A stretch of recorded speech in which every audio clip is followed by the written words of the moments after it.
Qui va là? Ah, c'est encore vous, amis aventuriers. Bienvenue à la taverne, l'endroit où il fait chaud et où tout le monde est beau. Même les orques. Allez, je vous ouvre.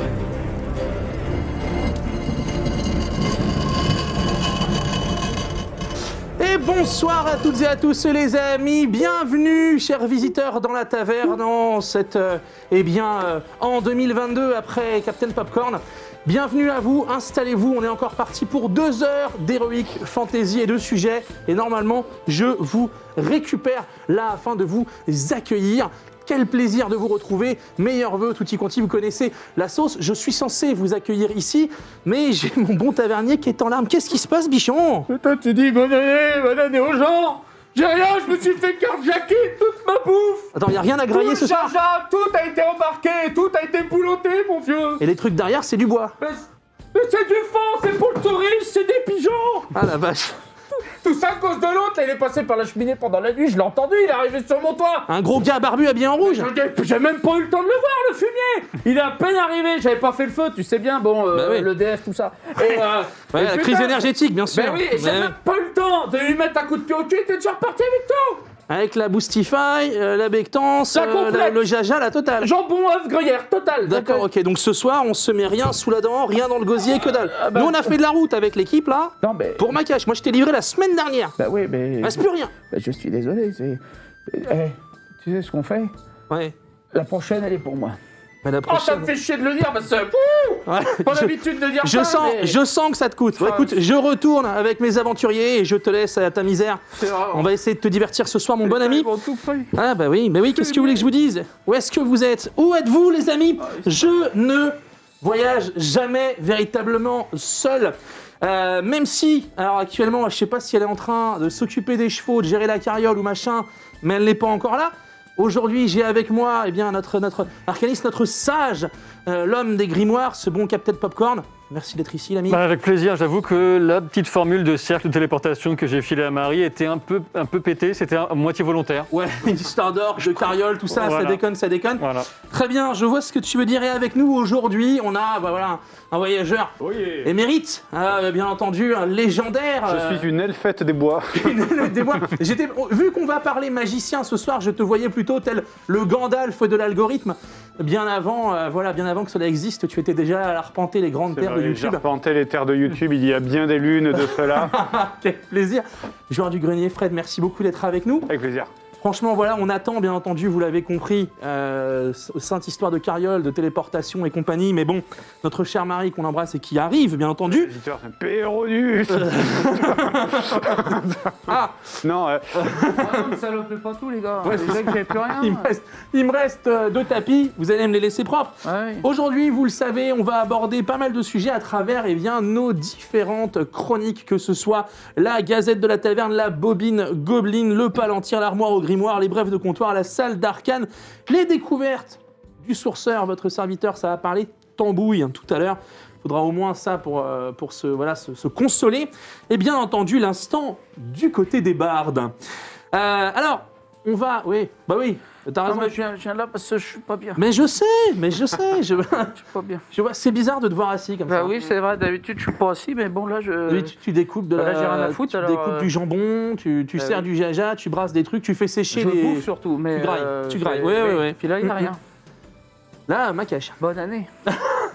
Bordel. Écoute, on va essayer de se divertir tout de même. Oui, oui. J'ai envie de te dire. Plaisir et jovialité. Allez. Plaisir, voilà. Allez. Robustesse, plaisir et jovialité. Ramenez-moi les donzelles, je vardis. Ah d'accord, on y va direct. Ah bah c'est On y va. 2022. D'accord, ok, très bien. J'en ai Mais ramené par d'ailleurs. rapport à tes habitudes d'avant, ça me rassure que t'aies pas découpé un passant parce que tu vois. Mais Ouais, c'est ça. honnêtement, l'autre. Enfin, il là, manque quand même 2 biquettes depuis ce matin au village d'à côté.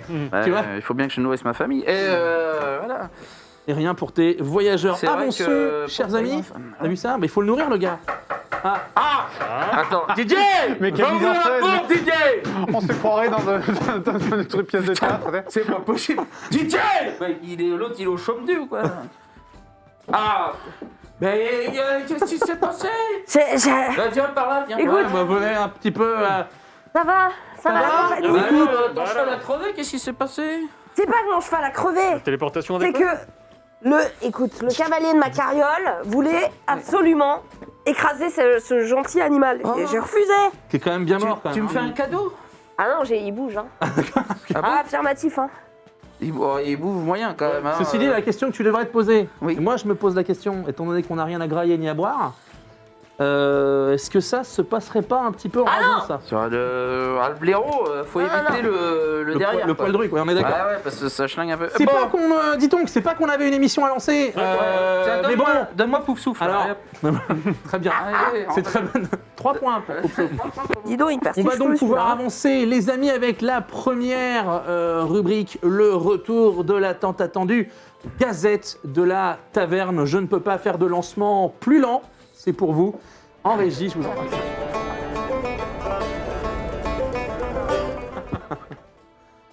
Ça va? Ça va et toi? Ça va bien, ça On va a bien. rien à manger, j'ai vu, il s'est Ouais. fait cambrioler. Il s'est fait carjacker. Ah ouais.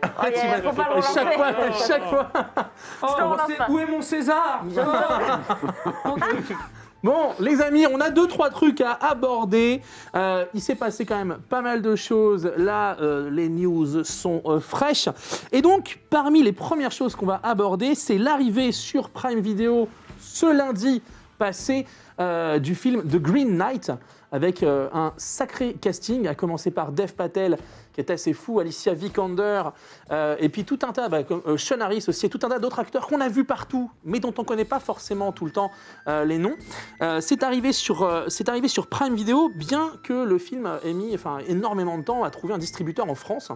On n'a pas trouvé du tout. Non, pas, de Oui, fait, en c'est que salle, sur Prime, il n'y en a pas en salle, ça n'est pas sorti en salle. Alors, il y a beaucoup de choses à dire sur The Green Knight, hein, bien entendu. Si vous ne connaissez pas l'histoire d'origine dont est inspiré ce film, c'est celle de Gauvin et le Chevalier Vert, hein, donc de geste arthurienne. Absolument. Voilà. Alors, je ne sais pas si vous l'avez vu. Moi, je l'ai vu lundi. Je ne sais encore pas. T'as aimé ou pas? En vrai, c'est expérientiel. C'est-à-dire que j'ai trouvé que c'était, tu vois. C'est vraiment très très spécial hein, comme C'est film. habité. T'as des longs plans séquences des fois où il se passe absolument rien. C'est ça. vraiment très très original ouais, pour le coup. On est complètement dans la performance visuelle d'acteurs, dans la fantasmagorie, dans l'image. Enfin, le film est très très métaphorique aussi, carrément. Totalement.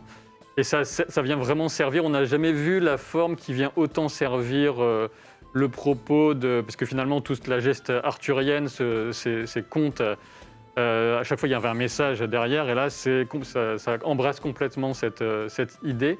Alors, on avait un peu Excalibur quand même de John Boorman en 81. Ouais, 80, ouais. Avec pareil un gros casting, hein, ouais. Patrick Stewart.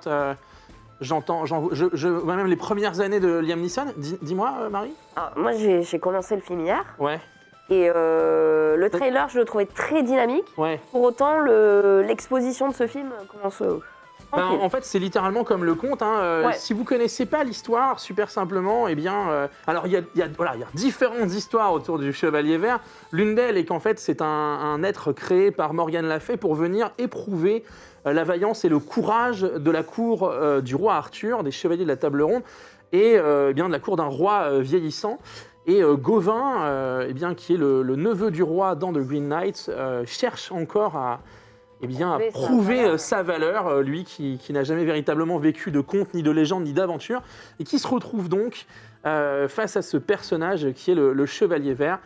Et ainsi commence sa quête. Je sais pas si parce qu'il y a quand même pas grand-chose à. Non, mais c'est le synopsis, c'est-à-dire que. Ça peut en donner un petit peu plus et en donner beaucoup. Il y a un défi qui est relevé. Il y a un défi qui est donné, défi est relevé, et l'issue est de savoir si lui, Dev Patel, donc du coup Gauvin, va pouvoir vivre sa destinée, rencontrer sa destinée. Et c'est en effet. Visuellement, le film est magnifique. Ah, il est en tout cas, incroyable. par contre, c'est vraiment un film à regarder sur sa télé.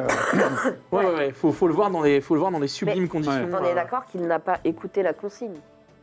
Ça vous choque pas, vous? On est littéralement d'accord qu'il aurait pu faire plus simple. Disons moins se mettre en danger, mais. Ça, c'est littéralement écrit, tu peux faire A ou B. Si tu fais A, c'est plus simple. Il fait B.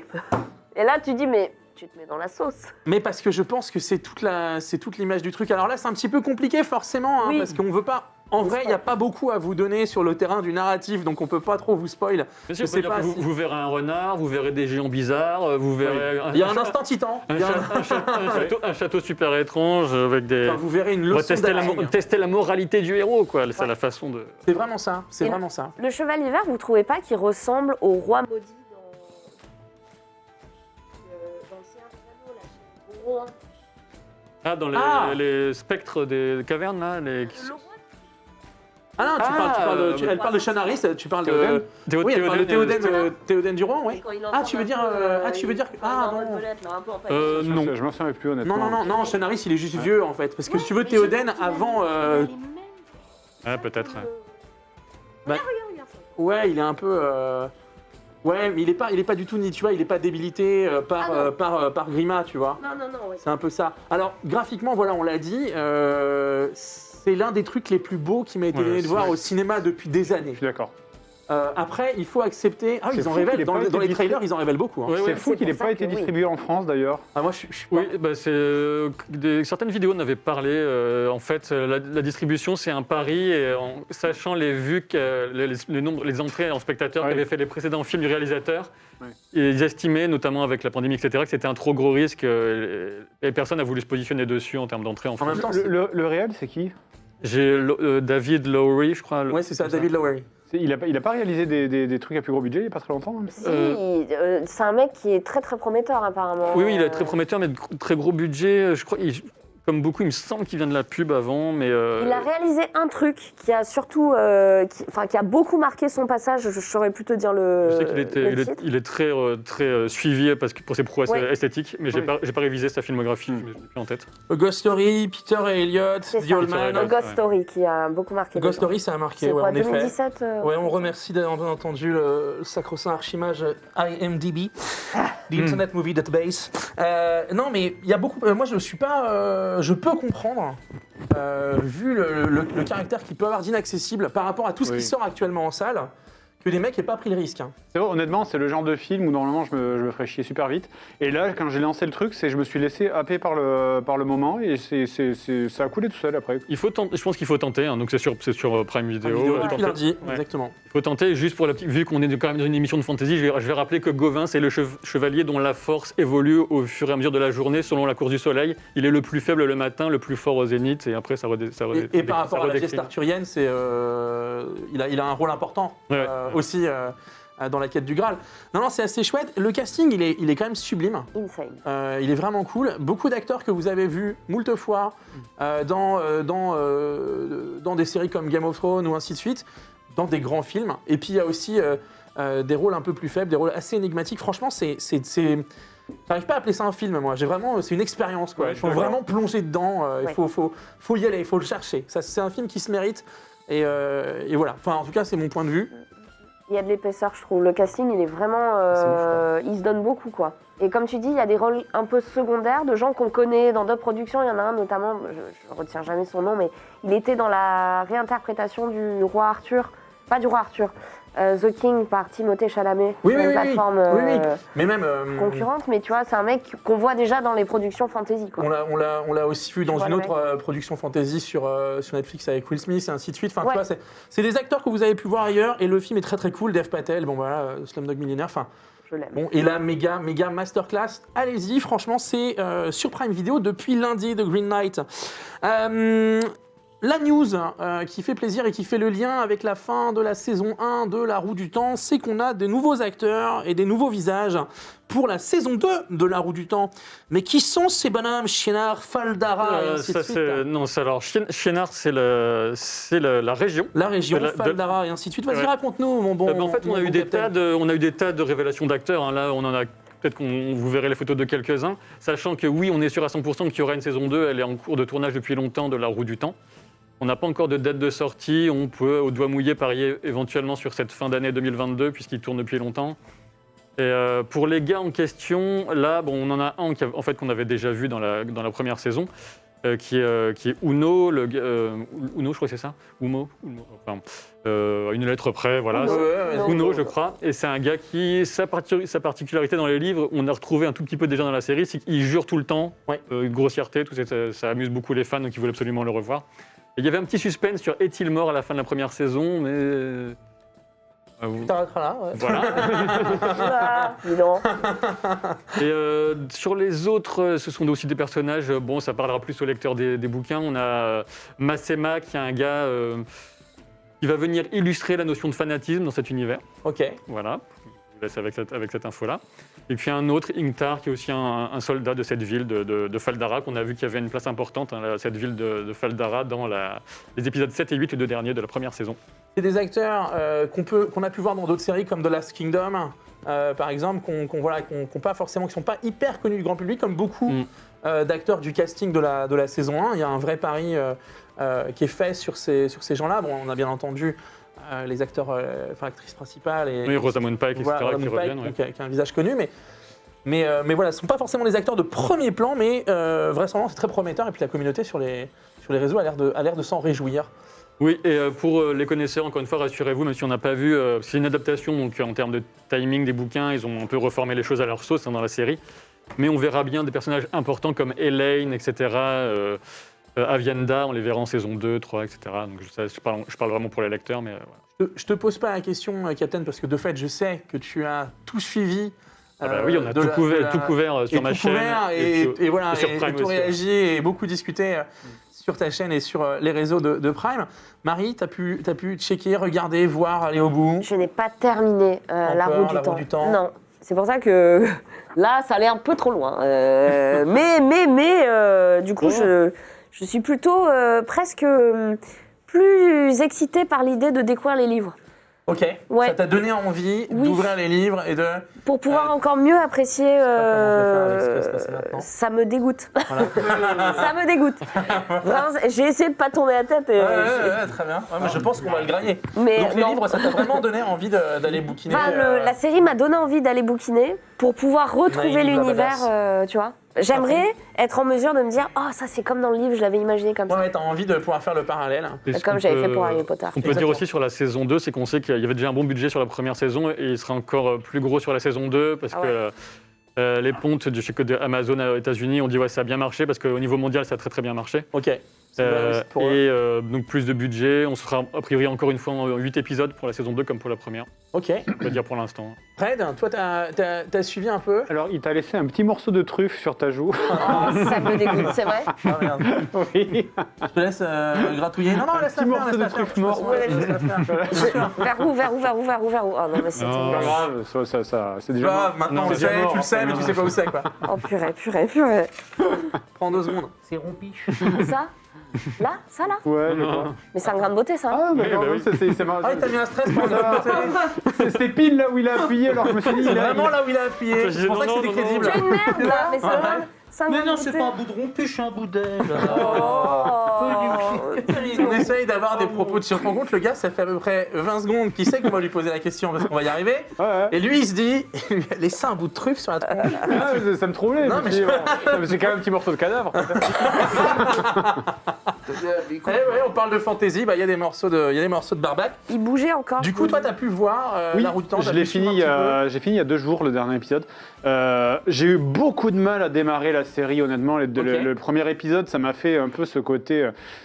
c'est un peu cheap, moi j'ai trouvé, ça faisait un peu... Tu dis qu'il y a beaucoup de budget, mais moi j'ai trouvé le premier épisode, ça faisait vraiment un manque de budget. Après, c'est peut-être parce que... Il y a une grosse offre ailleurs, c'est sur le c'est- ciné et tout En fait, ça. je trouve qu'il y a un côté étrange dans cette série.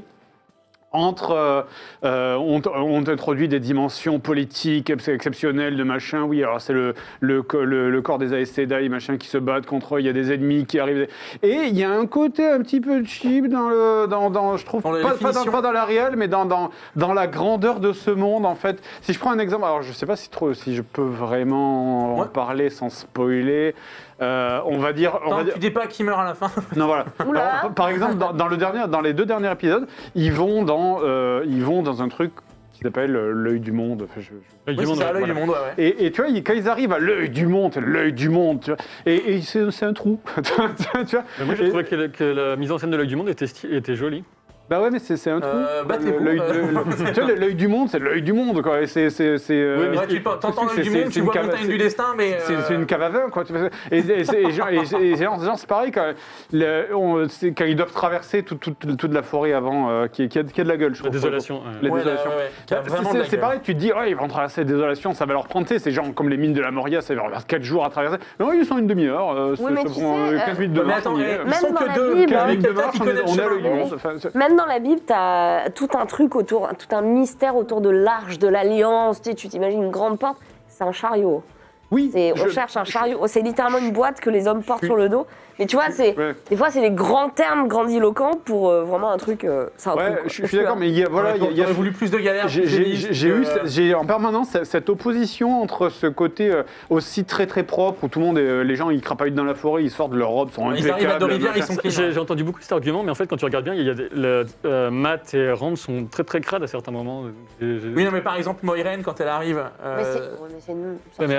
Les gars, ok, d'accord. Non, je sens que tu vas dépendre. On a les gars qui s'attachent à la douche, au rasage. Après, il y a des trucs que j'ai pas. Il y a des trucs de la boue. Voilà. Ok, d'accord. Il y a des trucs qui m'ont, en termes de rythme, il y a des éléments, mais les épisodes 7 et 8 ont beaucoup souffert du Covid, du départ d'un acteur, etc. Donc ils étaient vraiment délicats en termes de scénarisation, etc. Mais bon, moi, ça m'a donné envie de voir la suite. Oui, bah après, de toute façon, je regarde à la suite. De toute façon, tout ce qui est fantasy. T'es friand de ce genre de choses. Je suis très friand de tout ce qui est fantasy. Mais c'est vrai que c'est peut-être.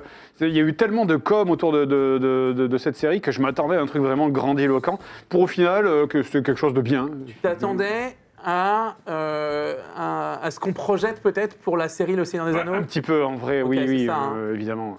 Je pense. Très bien, c'est ça du psy. C'est ça, hein, je le vois, je vais le noter là, hein, ok. Ben, écoutez, merci en tout cas de partager ça sur la roue du temps. Moi, j'avoue que j'ai passé un plutôt bon moment et que j'ai pas eu de difficulté à me mettre dedans. J'ai trouvé que certains personnages étaient quand même bien badass, d'autres bien relous. Et je suis bien content quand on les voit pas. Mais je peux dire la même chose du Seigneur des Anneaux. Tu sais, il y a une partie entière du film dont je me bats la race. Ah ouais Ah ouais, grave. Typiquement, Frodon, Sam et Gollum, ça me saoule. Moi, je veux voir. Oui, c'est vrai. Tu vois, mais c'est juste parce que je l'ai vu 17 fois. Donc, Ah bah oui, mais alors, tu te allez, avançons vers la prochaine news. George Martin s'exprime sur House of the Dragon. Alors, j'adore. J'ai une petite pensée émue pour Théo, qui bosse avec nos éditos, et qui me met « il en dit du bien ». C'est positif, puisqu'il écrit le bouquin, il est à la prod de la série. House of the Dragon, c'est bien entendu le préquel 200 ans avant les événements de Game of Thrones. On a beaucoup parlé de cette série précédemment dans les émissions précédentes. On a pu voir différents trailers. Pas mal d'images, pas mal de choses, et vraisemblablement, selon l'archimage IMDb, Internet Movie Database, c'est la série, l'une des séries les plus attendues pour les téléspectateurs. Ouais, d'après IMDb, ils font leurs stats en fonction des pages visitées sur IMDb, et le top des séries les plus attendues de 2022, c'était House of the Dragon qui arrive première, juste devant ce qu'on appelle la série Seigneur des Anneaux, faute de mieux pour l'instant. Ouais. Et donc forcément, il était content sur son blog qui s'appelle Not a Blog. Not a Blog, de George R. Martin. Le seul endroit de communication officielle. Absolument. Et donc, il disait que, bon, alors vous vous attendez pas à ce que je sois objectif, c'est moi qui ai écrit le truc, blabla. Mais il se trouve que j'ai vu un cut un premier cut, tu vois, du premier épisode. Et il dit que c'est sombre, viscéral, que c'est la fantasy telle qu'il l'apprécie. Il l'apprécie, ouais. Je pense qu'il avait aucune raison de faire ça avant. Enfin, je pense qu'il est sincère. Et il pense que les Targaryens sont entre de bonnes mains, qu'on va s'attacher aux personnages. Ouais, c'est dommage parce qu'on va en perdre certains. C'est ça, ouais. Anticipate, ouais, c'est ce qu'il dit. Faites vos pronostics, vous ne serez pas déçus. Ah. Ça raconte la période où les Targaryens sont sur... Ils sont au pouvoir. Ouais. Et il y a une guéguerre interne, toujours autour de la succession au trône, parce qu'il y a deux factions autour de qui est-ce qui va récupérer le trône, entre l'épouse, du côté de l'épouse du roi, du fils de sa nouvelle épouse, ou alors de sa première fille. C'est déjà bien aussi compliqué qu'avant. Ouais, comment s'appelle le royaume des... Tu sais, le royaume des Targaryens. Ouais. Non, celui des Targaryens, le royaume qu'ils ont créé sur l'île, sur le continent majeur. Tu veux dire sur le principal compte, sur Essos? Oui.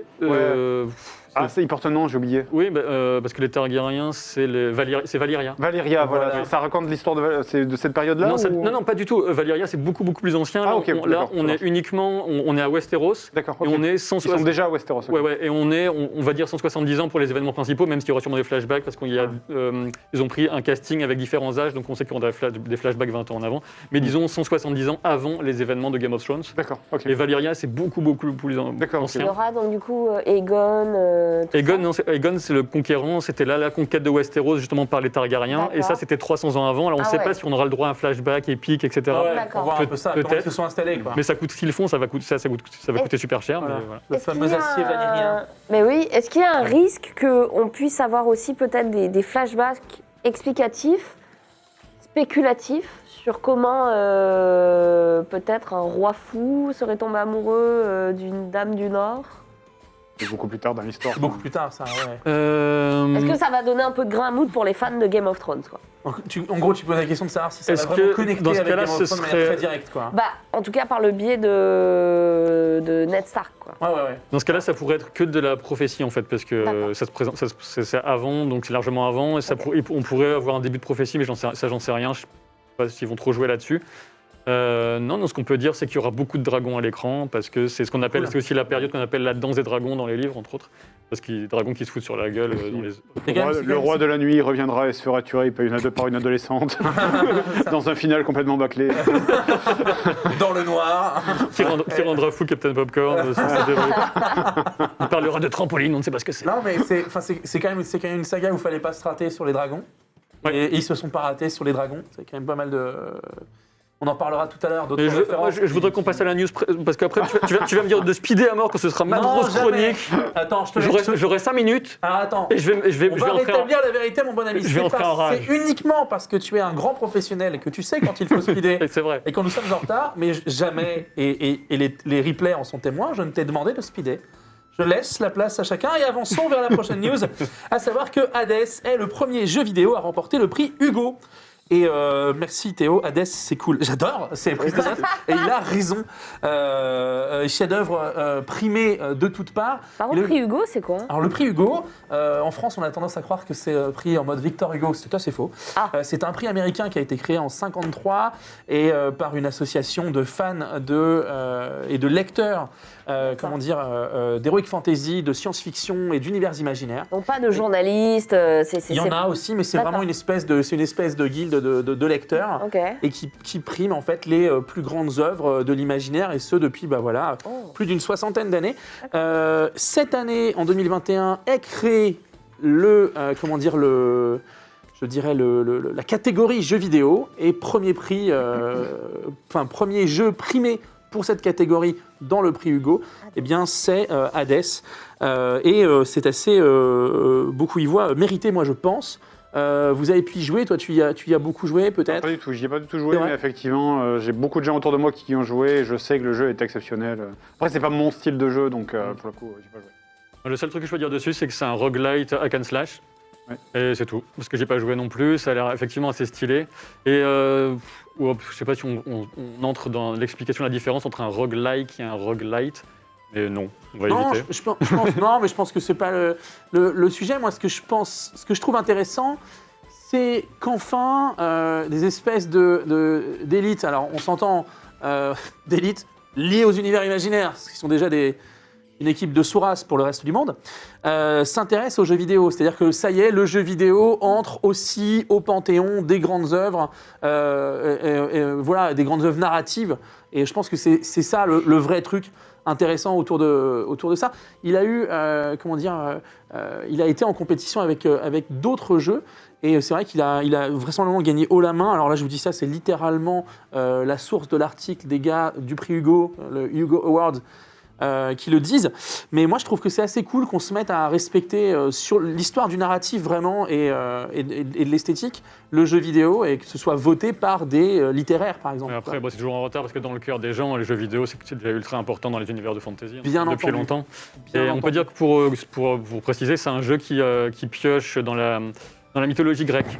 On joue le fils d'Hadès qui veut se carapater des enfers, parce que c'est pas si cool que ça. Contrairement à ce qu'on pense, les enfers, c'est pas si cool que ça. Même quand t'es à l'échelle de la boutique et que t'es le fils du patron, quoi. C'est pas si chaleureux. On le voit qui fait des papouilles à Cerbère à un moment, je trouvais que c'était rigolo.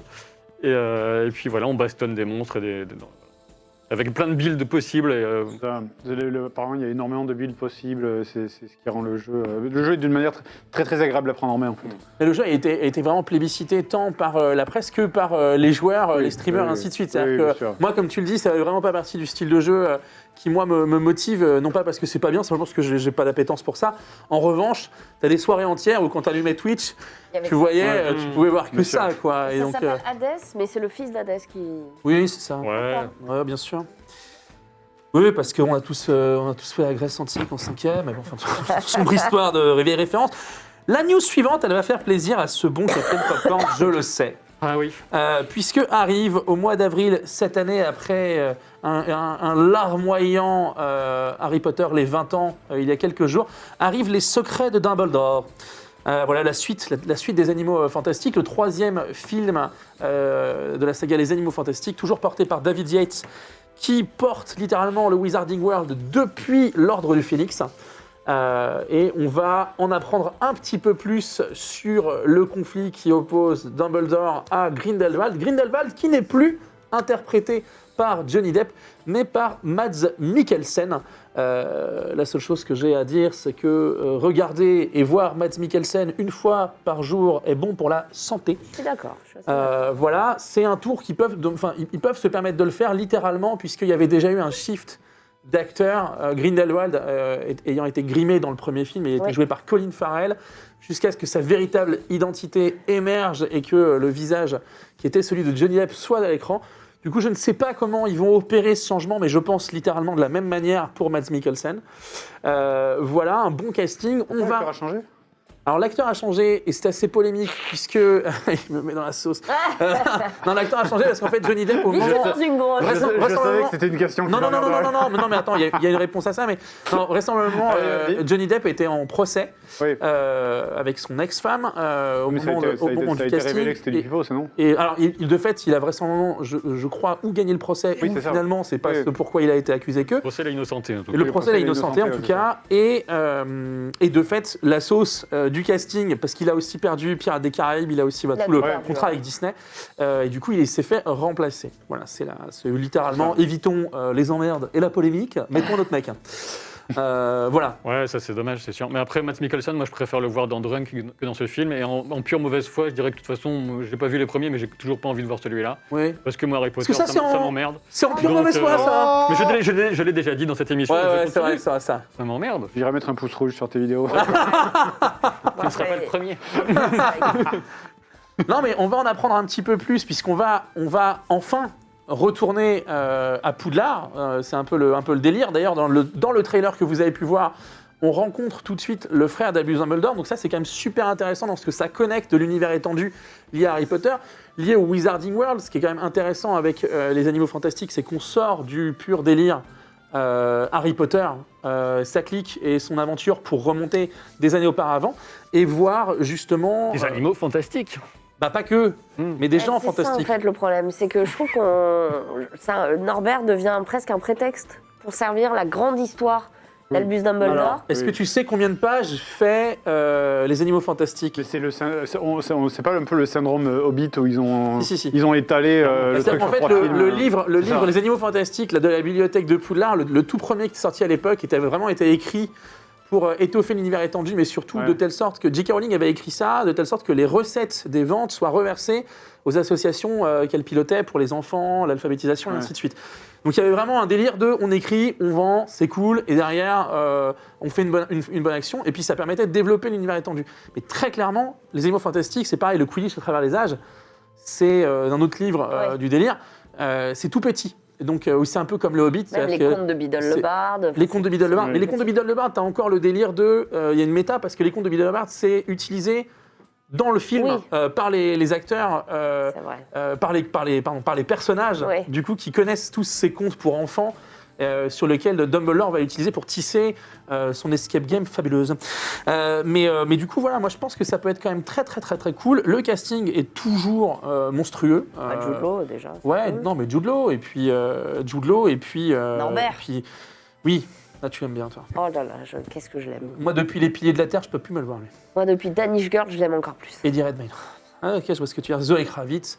Et tout ce petit monde, ça arrive en avril 2022. Tu iras le voir. Ah bah, évidemment. J'irai le voir, mais j'avais pas trop aimé le 2. J'avais préféré le 1. Ouais. Parce que le 1, il y avait toute la dimension. Oh mon Dieu, les Moldus vont apprendre que le monde existe. Comment ça se passe? Et il y avait le face-à-face super intéressant entre les policiers d'un côté et les sorciers de l'autre. Où les policiers, ils sont en mode, qu'est-ce qu'ils what the fuck? Si, c'est ça, carrément. Et le deuxième, je trouvais que c'était le bordel. Non, le deuxième, j'avais pas aimé. Et que penses-tu du fait, parce que ça on le voit dans le trailer, hein, je ne spoile pas, on vient de le voir à l'image, que penses-tu du fait qu'on donne une baguette à un moldu? Puisque littéralement dans le trailer on voit Dumbledore donner une baguette au personnage moldu de On est d'accord l'aventure. que ça ne peut pas marcher. Alors je pense que tout l'effet comique tient du fait qu'il est convaincu que ça marche. D'accord, parce que ça ne peut Et parce que t'as une scène... Parce que si ça marche, ça veut dire que les baguettes, c'est des AK-47. C'est littéralement la baguette qui a la Ouais, magie, c'est mais bien, voilà. ouais. Non mais dans le trailer qu'on vient de voir, la vanne est drôle, c'est-à-dire qu'il est assis à la table de poulard avec 3 gamines, Ouais. il dit attention, mais t'as une baguette, mais t'as un moldu, le mec faut attention. C'est pas à mettre entre toutes les mains, Je c'est pense que hyper le dangereux. tavernier a raison, il faut couper cette news. Arriver de la Extrême violence. Dis donc, toi, t'as envie de diriger la guilde ou c'est comment? Parce que y a moyen que tu crames avec ta bibliothèque si tu continues l'outrecuidance là. Non, c'est juste que l'autre gros con il est venu une fois, je peux te dire, s'il redescend. Je peux te dire, je suis chaud là. Ah, j'adore. Eh bien, écoute, c'était. Dis-moi, non, ne fais pas ça. Tu penses de mon ambiance un peu animale? Toi, t'as envie de raconter des histoires où Ouais, des animaux font des choses avec des animaux. Exact. C'est J'adore la chouette avec C'est la pomme. la chouette et le renard. Et le blaireau. Bah, Et le blaireau. mais ils étaient Et le là. blaireau est dans la cheminée. Exactement. C'est une ambiance. C'est ma femme m'a dit qu'il fallait que je sois plus animal. Il y a un côté chaleureux, Oui, pour oui. moi à avoir la cheminée et toi dans le dos, mais pas que rassurant. C'est vrai. Pourtant, Ouais. c'est de la chaleur. Oui, c'est chaleureux, Dans chaleureux. les deux cas. tu Et vois. il y a une petite odeur faisandée de barbac qui Ah. donne presque faim, pourtant je sais qu'il n'y a rien à manger. Est-ce que c'est toi qui n'as pas encore été à la... Ah bah ça, c'est moi. Ça, c'est- Ouais, très bien. Bah très non, bien, très bien. mais oh, je travaille moi. Bah, je Quand sais. il va à la selle, il parlait pas des cheveux. Non, tu je vois. pensais pas. Oui, voilà, c'est ça. Voilà. Non, c'est entendu. Est-ce que non, ce serait pas... Non, pas du tout. Pas du tout. Je te dis que tu pues des pieds. Ça sent le fromage. Vous êtes là, et je le sais, parce qu'il y a des indicateurs lumineux pour me dire que quelqu'un aimerait que fonctionne. Est-ce qu'on passerait pas à la rubrique suivante, qui servirait à parler de séries et de films, et qui s'appellerait la Bobine Goblin?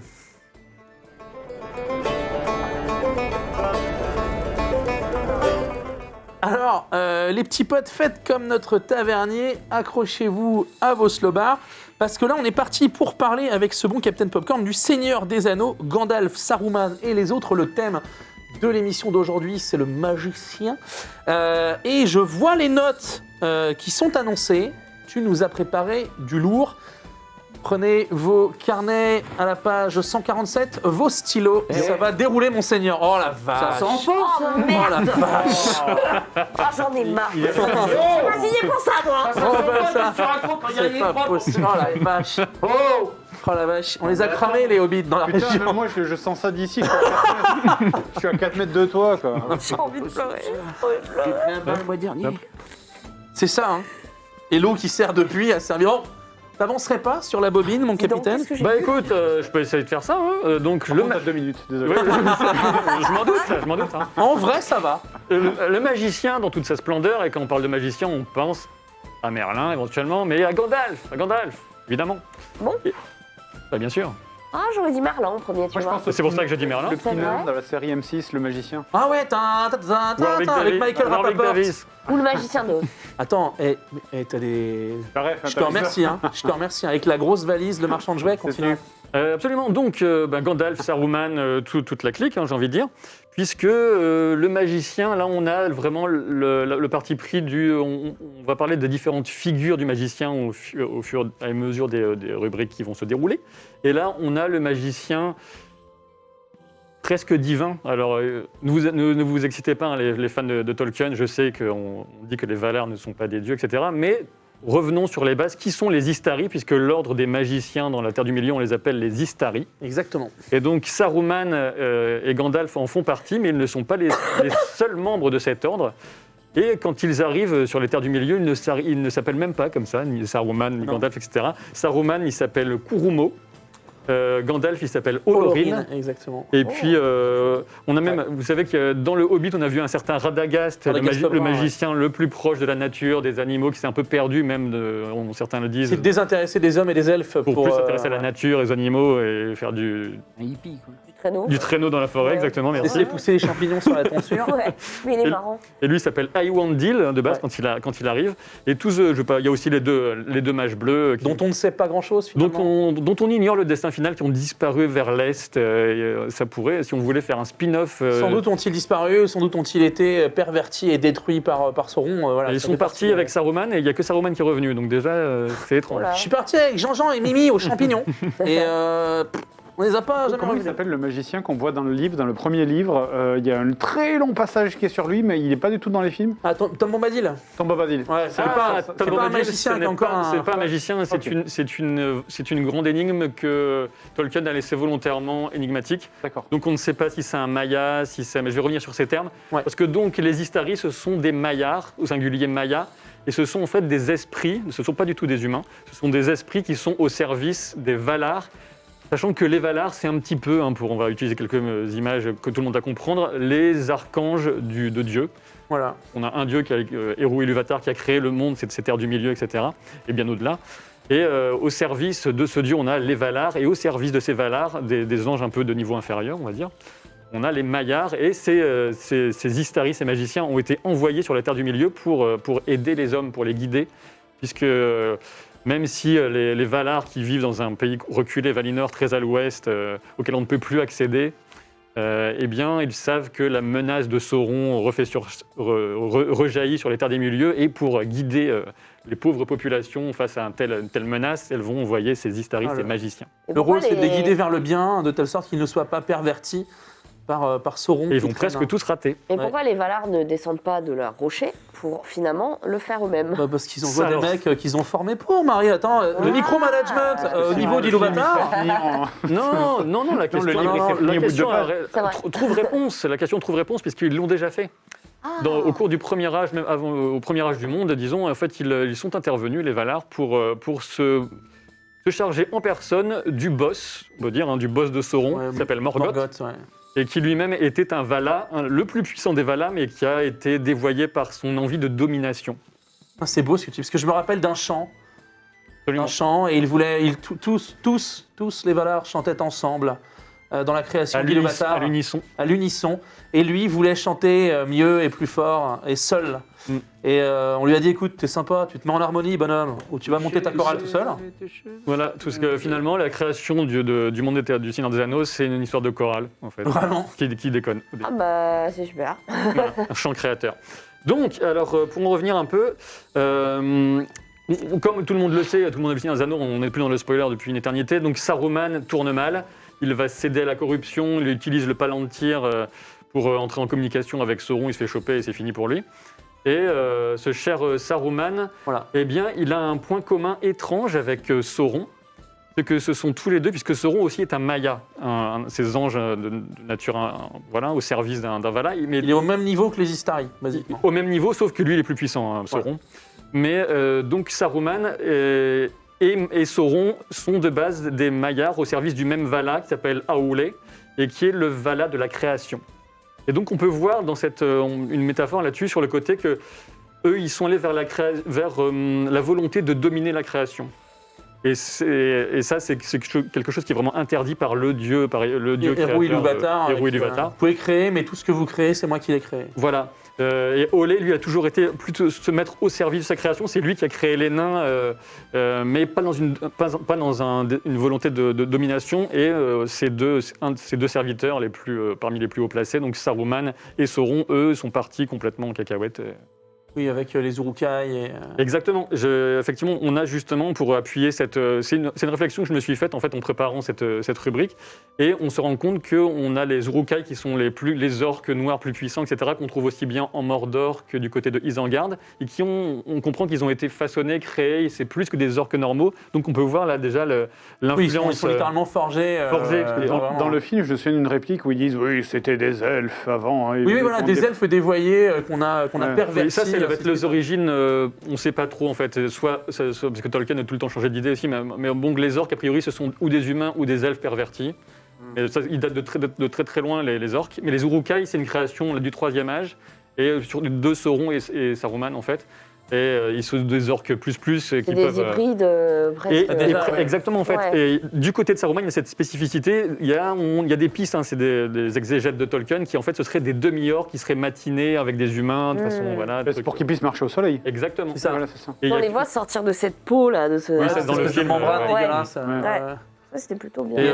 Et naître littéralement à la vie en créant la mort. Ouais. Parce que le premier qu'on voit sortir de sa membrane, il littéralement broie la gorge d'un autre. Après, je me souviens, dans le film, c'est Gimli qui fait, épaisse, large est leur bouclier et épaisse est leur armure. Et en même temps, dans le premier film, ils se font assommer par Merry et Pippin un coup de caillou. Hein. Et ils sont en slobard avec le cuir à l'air. Ouais. Ça, c'est les succès critiques au Ouais, dessin. ce que ça. tu veux dire. Et puis on peut aussi noter que par contre Gandalf qui apparaît de façon beaucoup plus modeste quand il arrive sur la Terre du Milieu, c'est au troisième âge. C'est pour ça qu'on ne verra pas Gandalf dans la série parce qu'il arrive qu'au troisième âge de toute façon et la série se passe au deuxième âge. Donc Gandalf, il est vraiment c'est le pèlerin en gris qui paye pas de mine, mais quand on va creuser un peu, lui c'est un Maya de base au service de Manwë et Varda qui sont les deux Valar qui sont tout en haut du panthéon entre guillemets des Valar. D'accord. Donc on sent que dans sa nature déjà, en fait, il a le potentiel d'être le plus grand des Istari. Oui, c'est celui qui arrive, qui paye littéralement pas de mine. Parce que je sais pas si tu. Voilà, quand ils arrivent en Terre du Milieu, ils agissent tels des hommes et compagnie. Ils ne montrent pas leur. Il n'y a que les 3 elfes qui détenteurs des anneaux de pouvoir qui connaissent leur nature, non humaine, en quelque sorte. Ouais, et d'ailleurs. Mais j'ai une question, moi, parce que je sais que dans les films, ils essayent absolument d'éviter que le côté genre Gandalf qui tire des boules de feu, tu vois. Ouais. On le voit à un moment juste faire un rayon de lumière devant Minas Tirith. Pour repousser les Nazgûl. Mais est-ce que c'est pareil dans le livre, ou est-ce que dans le livre il fait genre des boules de feu, des machins de... Dans le livre, la magie est très subtile et on a tout de suite cette notion de le pouvoir attire l'attention du pouvoir et personne n'a envie d'attirer l'attention de Sauron parce qu'il a plein d'armées à son service, parce qu'il est très très puissant. Et donc il y a cette notion de faut être discret, il y a que... Voilà, c'est en cas d'extrême nécessité, puis je vais y venir, il y a Galadriel qui va... Dans son royaume, va lutter contre l'influence de Sauron de façon subtile, c'est de la magie subtile sur le très long terme. Ils ont tous des formes de magie et d'utilisation de la magie assez différentes. Il y a typiquement Saruman va vraiment jouer sur sa capacité à charmer, à séduire, à parler au cœur des hommes. Là où Gandalf, tu le vois, tu parles du fameux ray de lumière, lui il agit sur justement la lumière face aux ténèbres, sur le feu et ainsi de suite. Radagast, lui, c'est littéralement la vie et la création. Enfin, en tout cas, c'est comme ça qu'ils sont... C'est un truc que j'appréciais beaucoup, moi, justement, dans Le Seigneur des Anneaux, cette absence de côté, genre, rayon magique. Full Sword and Sorcery. Ça permet de garder à la magie un côté un peu mystérieux et très Et pas facile du tout. rare. Et puis même, il y a une mystique, l'idée de dire, je suis quasi une divinité, si je m'énerve un peu, machin, mais c'est pas à moi de vous sauver, c'est à vous de vous sauver. Il y a ce côté-là aussi de on se rend compte guide. quand même qu'il peut, quand il y a besoin, il peut envoyer du bois Gandalf, sinon il serait pas revenu après le Balrog, quoi. Ouais, le Balrog, c'est quand même la bonne démonstration du délire. Et donc Gandalf, c'est un détenteur justement il y a les 3 anneaux des elfes. Ça, j'en reparle parce qu'on parlera des anneaux forcément dans la série Seigneur des Anneaux qui va arriver. On parlera des anneaux des elfes. Et lui, un de ces elfes qui était détenteur de l'anneau de feu, l'a confié à Gandalf. Et on dit souvent, comme tu disais, les pouvoirs de Gandalf sont liés à la lumière, au feu, et Saruman, le charme, etc. Autre sorcier, c'est même dans son nom important de l'univers Seigneur des Anneaux, c'est le roi sorcier d'Angmar, qui est le premier des Nazgûl, le capitaine noir, etc. Lui qui casse le bâton. Alors, ça, je vais y revenir, parce qu'il casse le bâton, et ça fait un peu rager certains fans des livres. Il casse le bâton de Gandalf, alors que dans les livres, on va en parler tout de suite, dans les livres, Gandalf, on n'a pas vraiment l'affrontement, parce que lorsque Gandalf empêche le roi sorcier d'Angmar d'entrer vraiment dans Minas Tirith, en lui disant que vous ne passerez pas, il est très très calme avec son cheval qui reste stoïque, etc. Le roi sorcier ne comprend pas le roi sorcier qu'il a en face de lui, en fait, un Maya. Il prend son épée qui s'enflamme, il va l'abattre. Et là, il y a un coq qui chante et les corps de Rohan qui arrivent. Et donc, il est obligé de faire demi-tour, donc on n'a pas l'affrontement. Mais tout le monde sait, c'est évident que Gandalf, à ce moment-là, surtout à ce moment-là, est plus fort que le roi sorcier. Il est Gandalf le blanc et il est quasi tout puissant. Ouais. Il est très très puissant et je veux dire, à part Sauron, il n'y a personne sur la Terre du Milieu qui peut, qui peut le vaincre. On a dans la version longue, effectivement, ce bâton brisé de Gandalf par le roi sorcier. Tu parles des anneaux, mais si je ne me trompe pas, Círdan, qui détient l'un des anneaux, le remet à Gandalf C'est ça. quand il arrive, car il perçoit son potentiel, sa sagacité et ainsi de suite. Gandalf n'en dit rien, mais Saruman l'apprend, et c'est parce que Saruman, qui est censé être le chef de l'ordre, n'acquiert pas l'anneau de pouvoir, qu'il commence à, Déjà un début de jalousie. à entrer du côté obscur, si on peut dire, tu vois. Oui, c'est très juste. On a Narya qui est l'anneau du feu qui est au doigt de Gandalf, Vilya l'anneau de l'air au doigt d'Elrond, et Galadriel qui porte, elle... Nenya Nenya, c'est ça, parce que je vais pas tout exact. Nenya qui est l'anneau de l'eau de la mer au doigt, qui va l'aider à maintenir la Lothlórien, cette forêt, en dehors de l'emprise, de la détérioration du temps, de l'emprise de Sauron, etc. De nombreux pouvoirs aussi, Galadriel. Sachant que rapidement, pour le roi sorcier, lui, on sait qu'il peut flamme. Quand on le touche, on va être touché par une maladie terrible. Un poison et dépérir, un poison, etc. Comme Frodon quand il se fait piquer. Il va contribuer à briser la porte de Minas Tirith. Enfin, il a de nombreux pouvoirs. Et il est là depuis le deuxième âge, lui, parce que les Nazgûl, c'est au deuxième âge que le Sauron donne les 9 anneaux aux hommes. Et donc, il est là, il est plus ancien, entre guillemets, sur la Terre du Milieu que Gandalf. Alors que... Donc on peut voir des Nazgûl dans la prochaine série. On pourrait. On pourra peut-être voir se dessiner qui seront les Nazgûl. On pourrait, effectivement. Ce sont des hommes Et peut-être ça, ce des serait choux, très intéressant, et c'est une excellente remarque, puisque beaucoup de fans, on ne sait pas sûr à 100%, mais supposent que ce serait un Numénoréen noir, le roi sorcier, parce qu'on ne connaît pas son identité, mais la plupart étaient des rois anciens, des hommes, etc. C'est assez ouf, parce que tu vas encore dire que je te force à speeder. Ouais, mais là, mais je sais où t'es, parce que je reviens. Mais quand tu parles de Numénoréen noir, t'ouvres encore une porte assez fabuleuse sur ce qu'est l'univers étendu du Tolkien World, fondamentalement, parce que c'est assez dingue, les Numénoréens. Enfin, très rapidement, même si on doit avancer, je veux bien que tu précises très rapidement ce qu'ils sont. Sachez que Numénor, on le verra, c'est sûr et certain, on verra Numénor, qui est une île, on va dire l'île des hommes qui sont les ancêtres d'Aragorn. Voilà. Et on verra ça dans la série. Puisque c'est une île très importante, que leur ambition va peut-être mener certains à leur perte. Et les Numénoréens noirs sont ceux justement qui ont vraiment succombé, embrassé l'influence de l'ombre. Fort bien, mon bon capitaine. Franchement, merci énormément pour toutes ces informations très précises. C'est touffu, hein, bien entendu. C'était pas mal, on a appris des trucs. Le taux de nerdisme est exceptionnel. Ouais. Tu sais, il y a une œuvre qui cartonne actuellement, qui est une œuvre coréenne, qui s'appelle Solo Leveling, qui emprunte beaucoup à l'univers du MMORPG, etc., dans ses codes, dans le visuel, mais aussi dans l'écriture. Et je me rends compte, quand tu racontes justement les Mayars, etc., qu'en fait, il y a énormément d'emprunts scénaristiques. Il y a un créateur, il y a des archanges, il y a des serviteurs au service de ces archanges. Et je suis en train de me rendre compte que cette hiérarchie-là, en fait, elle découle directement. Sachant que Tolkien, tu vois, c'est un universitaire, un linguiste, ainsi de suite, qui est passionné par les mythes nordiques, qui va déjà lui-même aller énormément s'inspirer de ça, et puis tout un tas d'autres.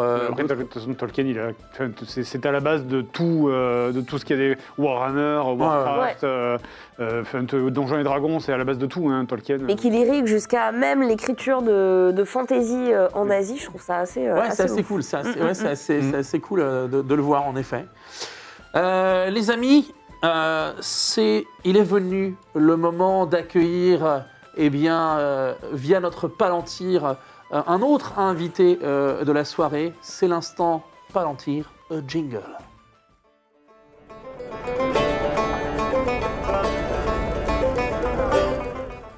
Alors, aujourd'hui, on va pouvoir parler magie, sorcellerie et son évolution avec Alex de la chaîne Occulture.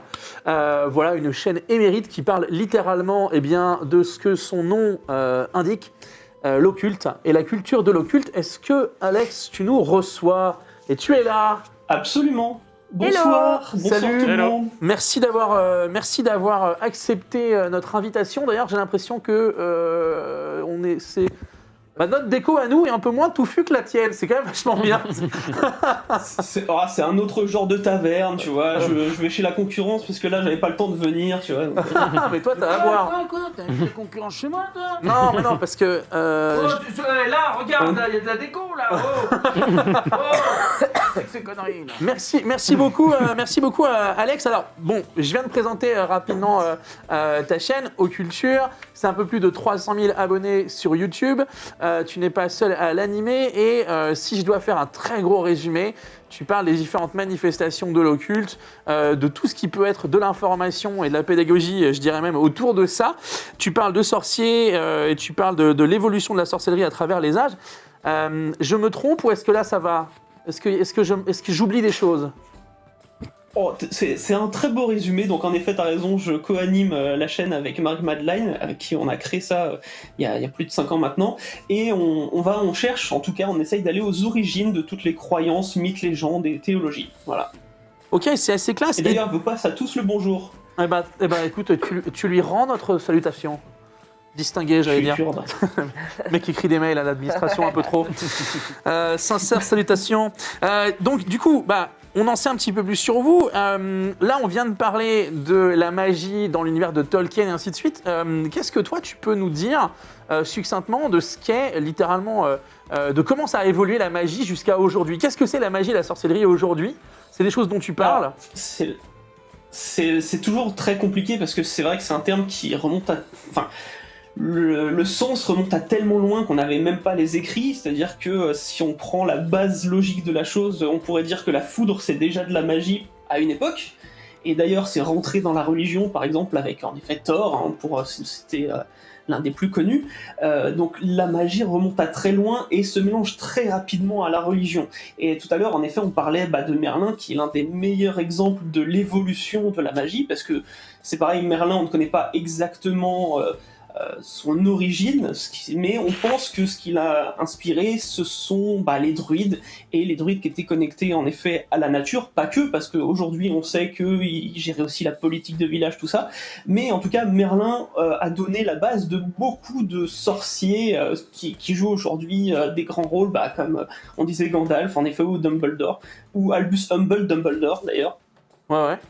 Je pense même, ouais, tu parles, il passe de druide à enchanteur finalement, pour sortir du côté proche de la nature, connecté, comme on peut le voir dans les mythes celtes. Alors enchanteur, c'est vraiment à cause de Disney, hein. D'accord, non mais très bien, mais attends, mais fais-nous profiter de... En fait, le terme enchanteur est venu plus tard, vraiment quand Merlin l'enchanteur, le dessin animé fait par Disney, a été réadapté à sa sauce avec un Merlin un peu fou, mais d'ailleurs, il y a un côté fou à Merlin dans les premiers écrits de légende arthurienne.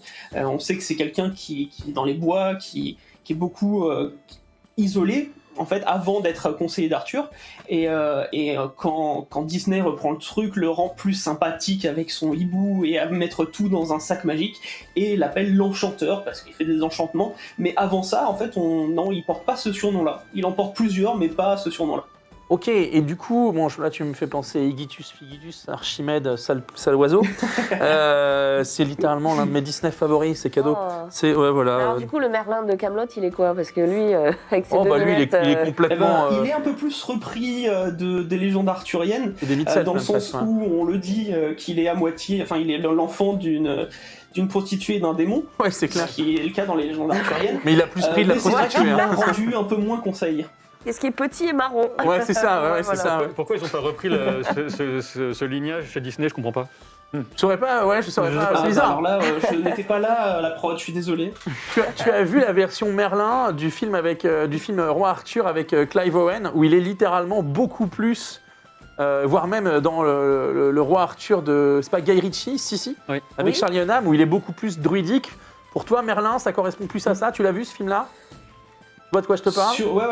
Sur le côté druidique, il est beaucoup plus important, c'est-à-dire qu'il use de sa magie. D'ailleurs, dans les légendes arthuriennes, il prédit quand même comment vont se passer les batailles, tu vois. Donc il est vraiment impliqué dans la table ronde, pas comme dans Kaamelott où il est un peu... Il a du mal à sortir une pluie de pierre en intérieur, mais je vois ce que tu veux dire. Ok, mais alors du coup, là on parle enchanteur, Disney et ainsi de suite. Ok, mais si on revient, tout à l'heure nous on parlait magicien, chez Harry Potter ça parle de sorcier. Est-ce que tu saurais nous expliquer la différence? Est-ce qu'il y a une différence? Est-ce que Alors, c'est un synonyme ou est-ce que oui, c'est pas vraiment... En soi, c'est un synonyme. Il y a malgré tout une légère différence, même si beaucoup la rapprochent. La magie, tu vas être beaucoup connecté à la nature. De sa base, en fait, la magie vient de la nature. C'est pour ça que beaucoup de druides, de druidesses aussi, parce qu'il y en a eu, sont en rapport très proche avec la nature. Ça va être des guérisseurs, des guérisseuses, ça va être lié aux éléments, tout simplement. Alors que la sorcellerie va être un peu plus fabriquée, ça va être plus être des incantations, de la magie. On va presque être sur de la magie technologique, en fait. Ok, je vois bien. Et c'est Voilà, c'est un peu l'évolution. Ok, d'accord. Ça paraît assez clair. De la magie, en tout cas, on en a donc, je vois ça de la Grèce antique jusqu'au Weekends aujourd'hui. Il y a un personnage, moi, qui m'a toujours un petit peu intéressé, un peu tarabusté, un occultiste un peu chelou de l'Angleterre du siècle passé. Tu vois de qui je parle peut-être, Aleister Crowley. Aleister Crowley, j'imagine, oui. Est-ce que c'est pour toi le dernier sorcier, je dirais, enfin, avec le côté sulfureux ou mystique ou occulte qui existe, ou est-ce qu'il y en a eu d'autres après lui? Je sais pas c'est des si questions on peut parler du dernier. Ouais, c'est des questions chiantes carrément. Je sais pas si on peut parler du dernier. En tout cas, je sais que lui était très porté sur la magie qui se passe en dessous du ventre et au-dessus des genoux. Mais en tout cas, il était beaucoup plus porté sur l'occultisme au sens général, c'est-à-dire qu'il s'est beaucoup intéressé à toutes les croyances très anciennes, l'Égypte ancienne par exemple, la Grèce, on en a parlé, et au final, je peux pas dire que ça soit vraiment un magicien, je le considère pas comme un magicien, je le considère comme quelqu'un qui en effet est un occultiste, voilà, il a écrit dessus, il sait de quoi il parle au bout d'un moment, même si, bon, clairement quand tu lis ses écrits, le monsieur à la grosse tête, c'est évidemment, enfin avait, mais je peux pas considérer que c'est un magicien au sens strict du terme, même si lui se dit magicien. Lui, il se vendait sexe. comme ça. Hein. C'était ça. Mais il y avait même un côté, lié à la cabale et ainsi de suite. Il y avait le côté, tu sais, toutes ces grandes, enfin, je parle sous ton contrôle. Les grandes soirées spiritisme et ainsi de suite qu'il animait, où il faisait croire justement à l'existence de phénomènes magiques dont il était l'origine. C'est quoi aujourd'hui? Ouais, bah de toute façon après c'est... Ah ouais, parce que c'est le tavernier qui a rien à nous servir à grailler, qui a un truc à nous dire. Dis-moi, mon ami. Je suis en train de lire dans mes boules de cristal, tu vois, j'ai deux petites questions sur... Alors, on me disait, Merlin, on parle que, non, ses parents, c'est un démon et une pucelle.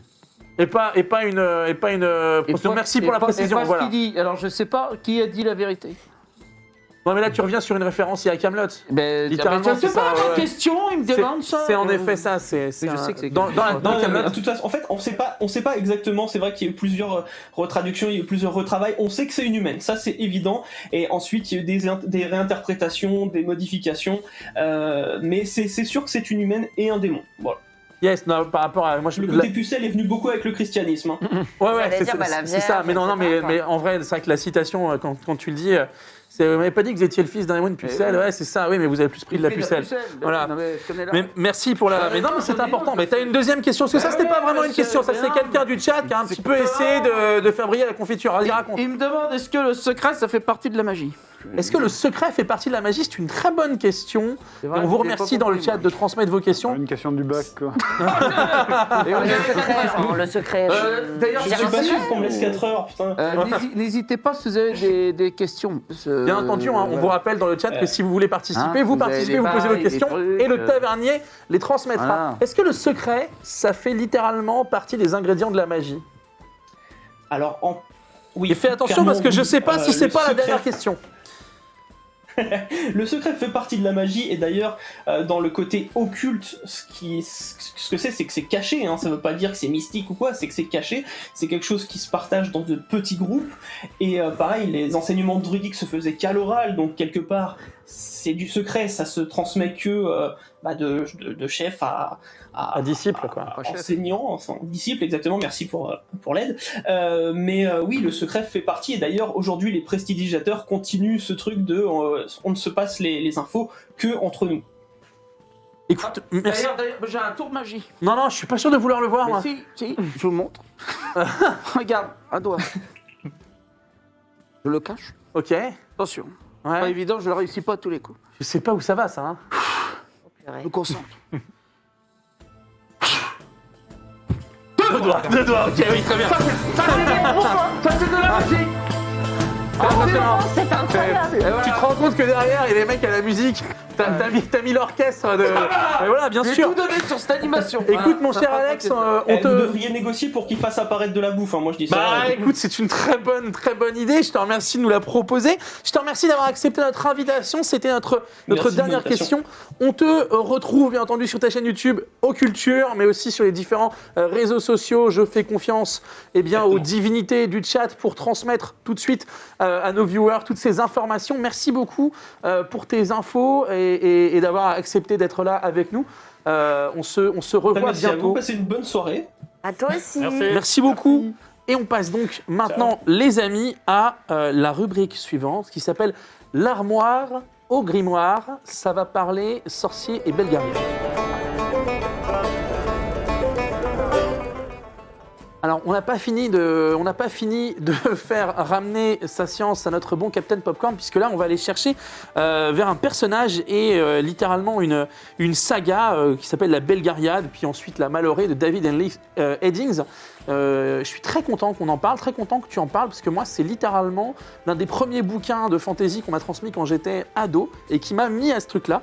Donc, vas-y, parle-nous un petit peu de cette saga et de ce que ça représente. Avec Et de plaisir. ce magicien, de ce sorcier d'ailleurs, Belgariad. Ouais, avec plaisir. J'espère que je vais pas complètement briser tes rêves d'enfance, mais prépare-toi quand même. Oui, Donc, je te connais, La je Bel- suis prêt. la Belgariad et la Malorée, c'est un double cycle en chacun 5 livres. Et on va y revenir d'ailleurs pourquoi c'est en 5 livres. Et donc derrière ces bouquins, ces ouvrages, nous avons David Eddings. Et comme tu l'as cité, on a sa femme Leigh Eddings, puisqu'il a ensuite révélé, David Eddings, que en fait tout avait été coécrit depuis longtemps. Et c'est l'éditeur qui disait non, c'est mieux de pousser un seul nom à un mec, c'est bien aussi. C'est bien si on parle que d'une personne, c'est bien Ouais, si on ouais. parle de toi, David. Et donc David Eddings, Bravo, les gars. David Eddings va, alors de base, il étudiait comme ça, voilà, à l'université, il étudiait la littérature, mais au début, il n'écrit pas du tout de la fantasy. Et ça ne fonctionne pas très bien, voilà, petit vague succès d'estime, et encore, je suis gentil. Et il va se balader comme ça dans une librairie, et il regarde une édition du Seigneur des Anneaux. Ça a été réédité 73 fois, ce truc 73 fois. Et si je faisais de la fantasy, les gars? Et donc là, il va se mettre à prendre des notes, à développer un univers, etc. En se disant que ça marcherait potentiellement mieux que ce qu'il faisait auparavant. Et de base, lui, comme il a ce modèle du Seigneur des Anneaux, il se dit la fantasy, c'est en 3 tomes. C'est marrant ce que tu dis avec un accent. Fantasy. La fantasy. Fantasy. Mais oui, c'est la fantasy, c'est comme ça. On n'est jamais très loin de la fantasy. Et donc, en 3 tomes, et son éditeur, encore une fois, lui dit non, mais 3 tomes, ça va faire des bouquins de 600 pages. Et jamais les libraires vont accepter ça, non, ça va être trop cher au tome et tout. Non, tu découpes en 5 tomes. Donc c'est pour ça qu'on a 2 fois 5 D'accord, tomes. ok. C'est pas pour d'autres. Très bien, ouais, je Alors pensais, qu'il avait déjà bidouillé son truc en 3 tomes, tout était bien calibré, il était content et tout. Mais après, quand ça a eu du succès en 5 tomes, il s'est dit oh, c'est bon, je vais pas tout refaire pour revenir à mon découpage initial, tant pis, c'est comme ça. Et donc c'est pour du low cost, hein, finalement. Très bien, ouais. Mais d'aucuns, ils verraient une meilleure accessibilité à l'œuvre.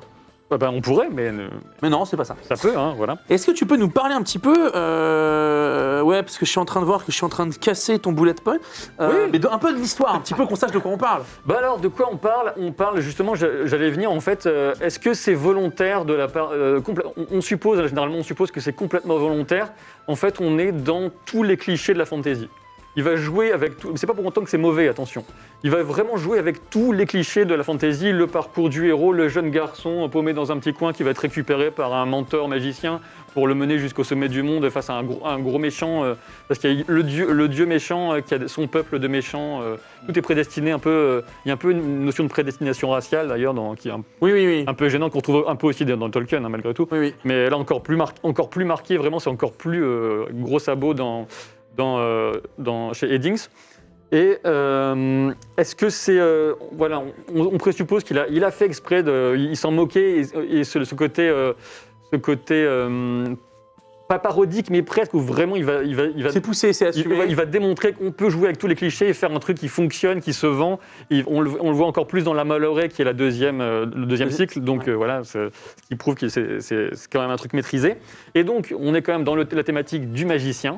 Et comme je vous le disais, il y a ce mentor qui va tirer ce jeune garçon qui s'appelle Garion de son écurie pour en faire un personnage incroyable. Et ce magicien s'appelle Belgarat.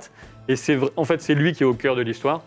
Le véritable héros, c'est plutôt lui. Et on a un magicien dans ce Belgarat qui, là, justement, il va un petit peu casser le côté très propre qui l'agaçait un petit peu chez Tolkien.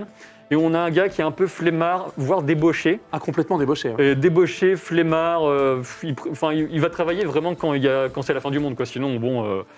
C'est-à-dire que c'est ça, en fait. Un Belgarat, c'est un enfant abandonné qui vit dans un village, qui vit de rapines et ainsi de suite. À l'origine, c'est un voleur. Voilà, il choure les trucs et tout. Puis à un moment donné, je crois d'ailleurs qu'il a une petite aventurette avec la fille de l'un des gars du bled. Et du coup, tout le monde veut le chasser. Et il se retrouve à être perdu dans la forêt, à se retrouver en contemplation devant un arbre. Il y passe plusieurs hivers, il manque de mourir.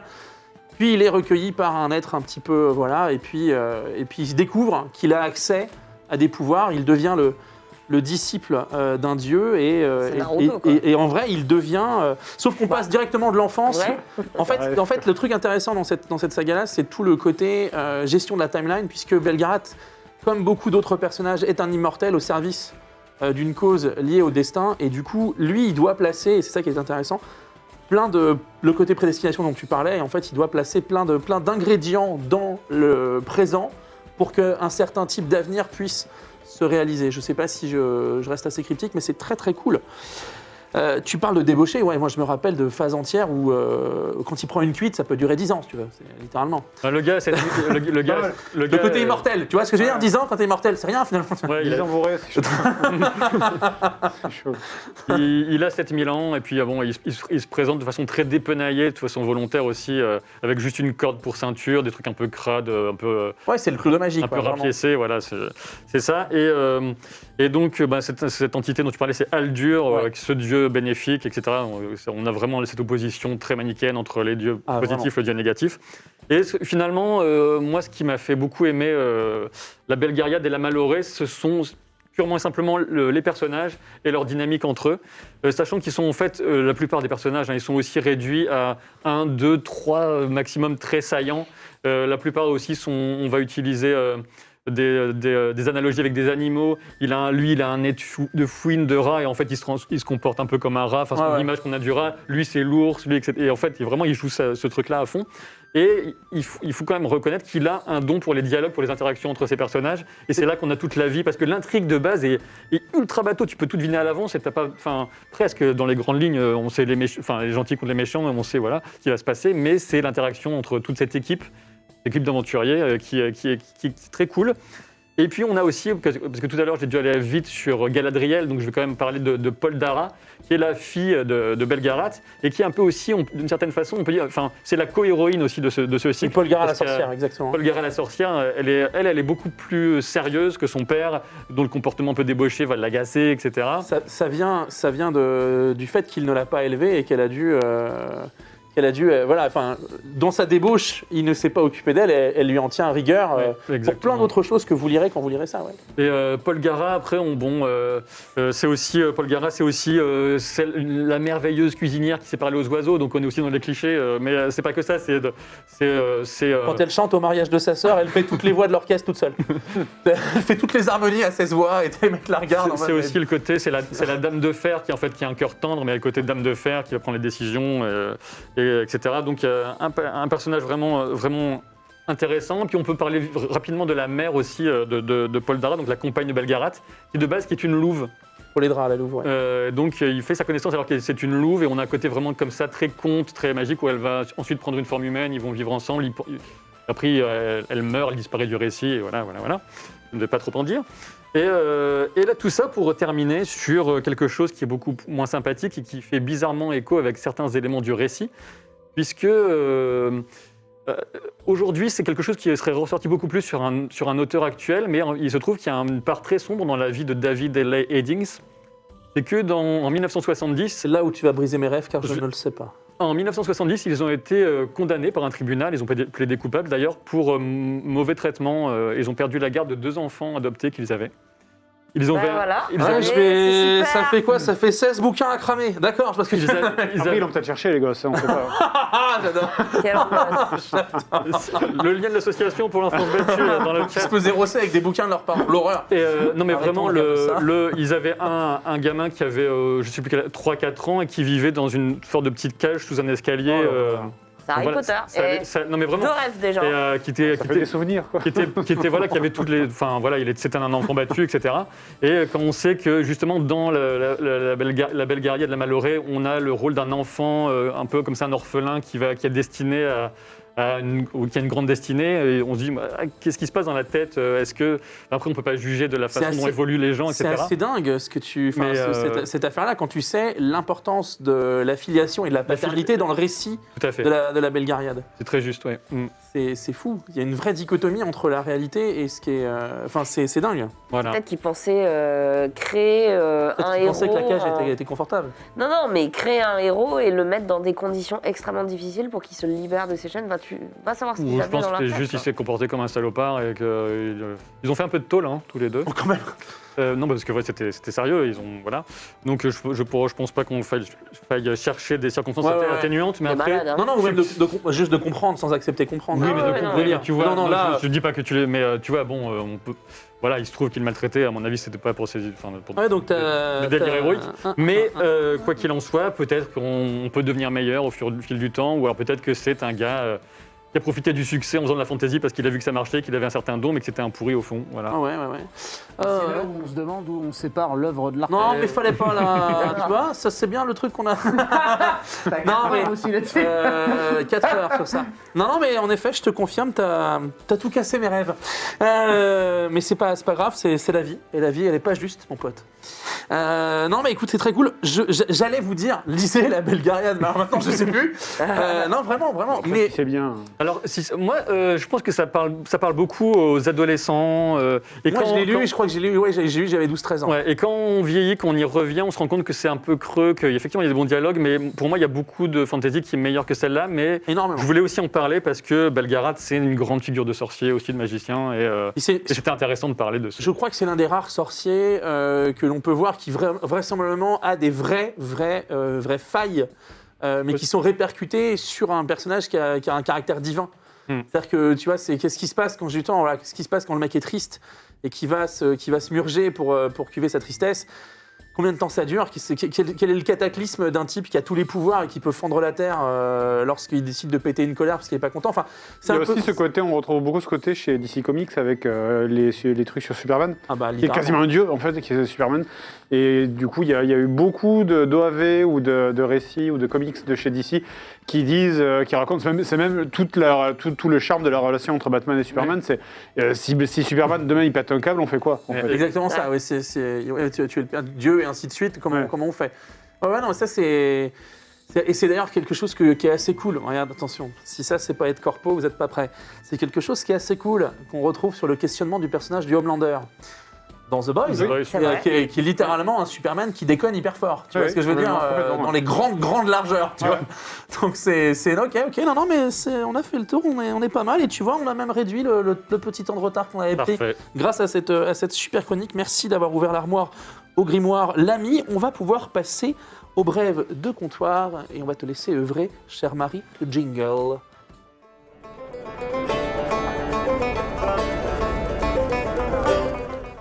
Alors Marie, tu vas nous parler de personnages dont on n'a pas encore assez parlé. Ce personnage magique, hein, puisque C'est ça. le thème c'est les magiciens. Tu l'as évoqué tout à l'heure, merci, puisqu'il y a également des magiciennes. Sans déconner. Et c'est pas juste, oh, elles font de la magie aussi, c'est un vrai pouvoir féminin qui est à part et qu'il faut vraiment dissocier de la magie masculine. Tu as parlé notamment de Galadriel, qui est l'une des plus grandes figures de cette magie extrêmement puissante, extrêmement féminin dans l'univers du Seigneur des Anneaux.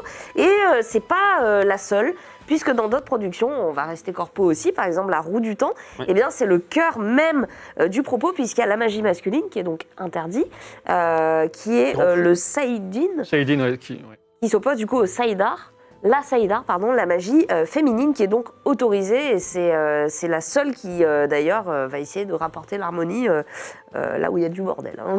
Ouais, tu l'as bien dit, Ouais, corrompu par le ténébreux. À cause de la corruption, et c'est interdit le Seydin parce que ça a été corrompu. Ça a été corrompu par le C'est ténébreux. pas juste parce qu'on n'aime pas les hommes, tu vois. Non, c'est Les hommes vraiment. ne peuvent pas toucher la voilà. magie sans être corrompus à cause du ténébreux. Et qui ça les mène à la folie, etc. C'est pour ça que du coup les Aes Sedai sont là pour maîtriser Remettre un peu petit tout peu tout ça dans l'ordre. Exactement. Donc du coup, on a abordé tout à l'heure les notions d'arbitrage dans la magie. Les femmes qui ont accès à ce pouvoir, eh bien, vous allez voir qu'elles ont souvent été dépeintes comme des sorcières assez négatives. Pas des bonnes fées, finalement. Des charmes aussi. On y viendra. Voilà. Non, mais il y a des productions et des séries qui ont amené un côté vraiment charmant, vraiment mignon Ah, les sœurs à des Honeywell. petites sorcières, tu vois. Mais j'avais une question. Avant que tu enchaînes un petit peu, on te demandait, est-ce que les magiciennes, finalement, ce sont des sorcières? Et est-ce que les sorcières sont forcément des magiciennes?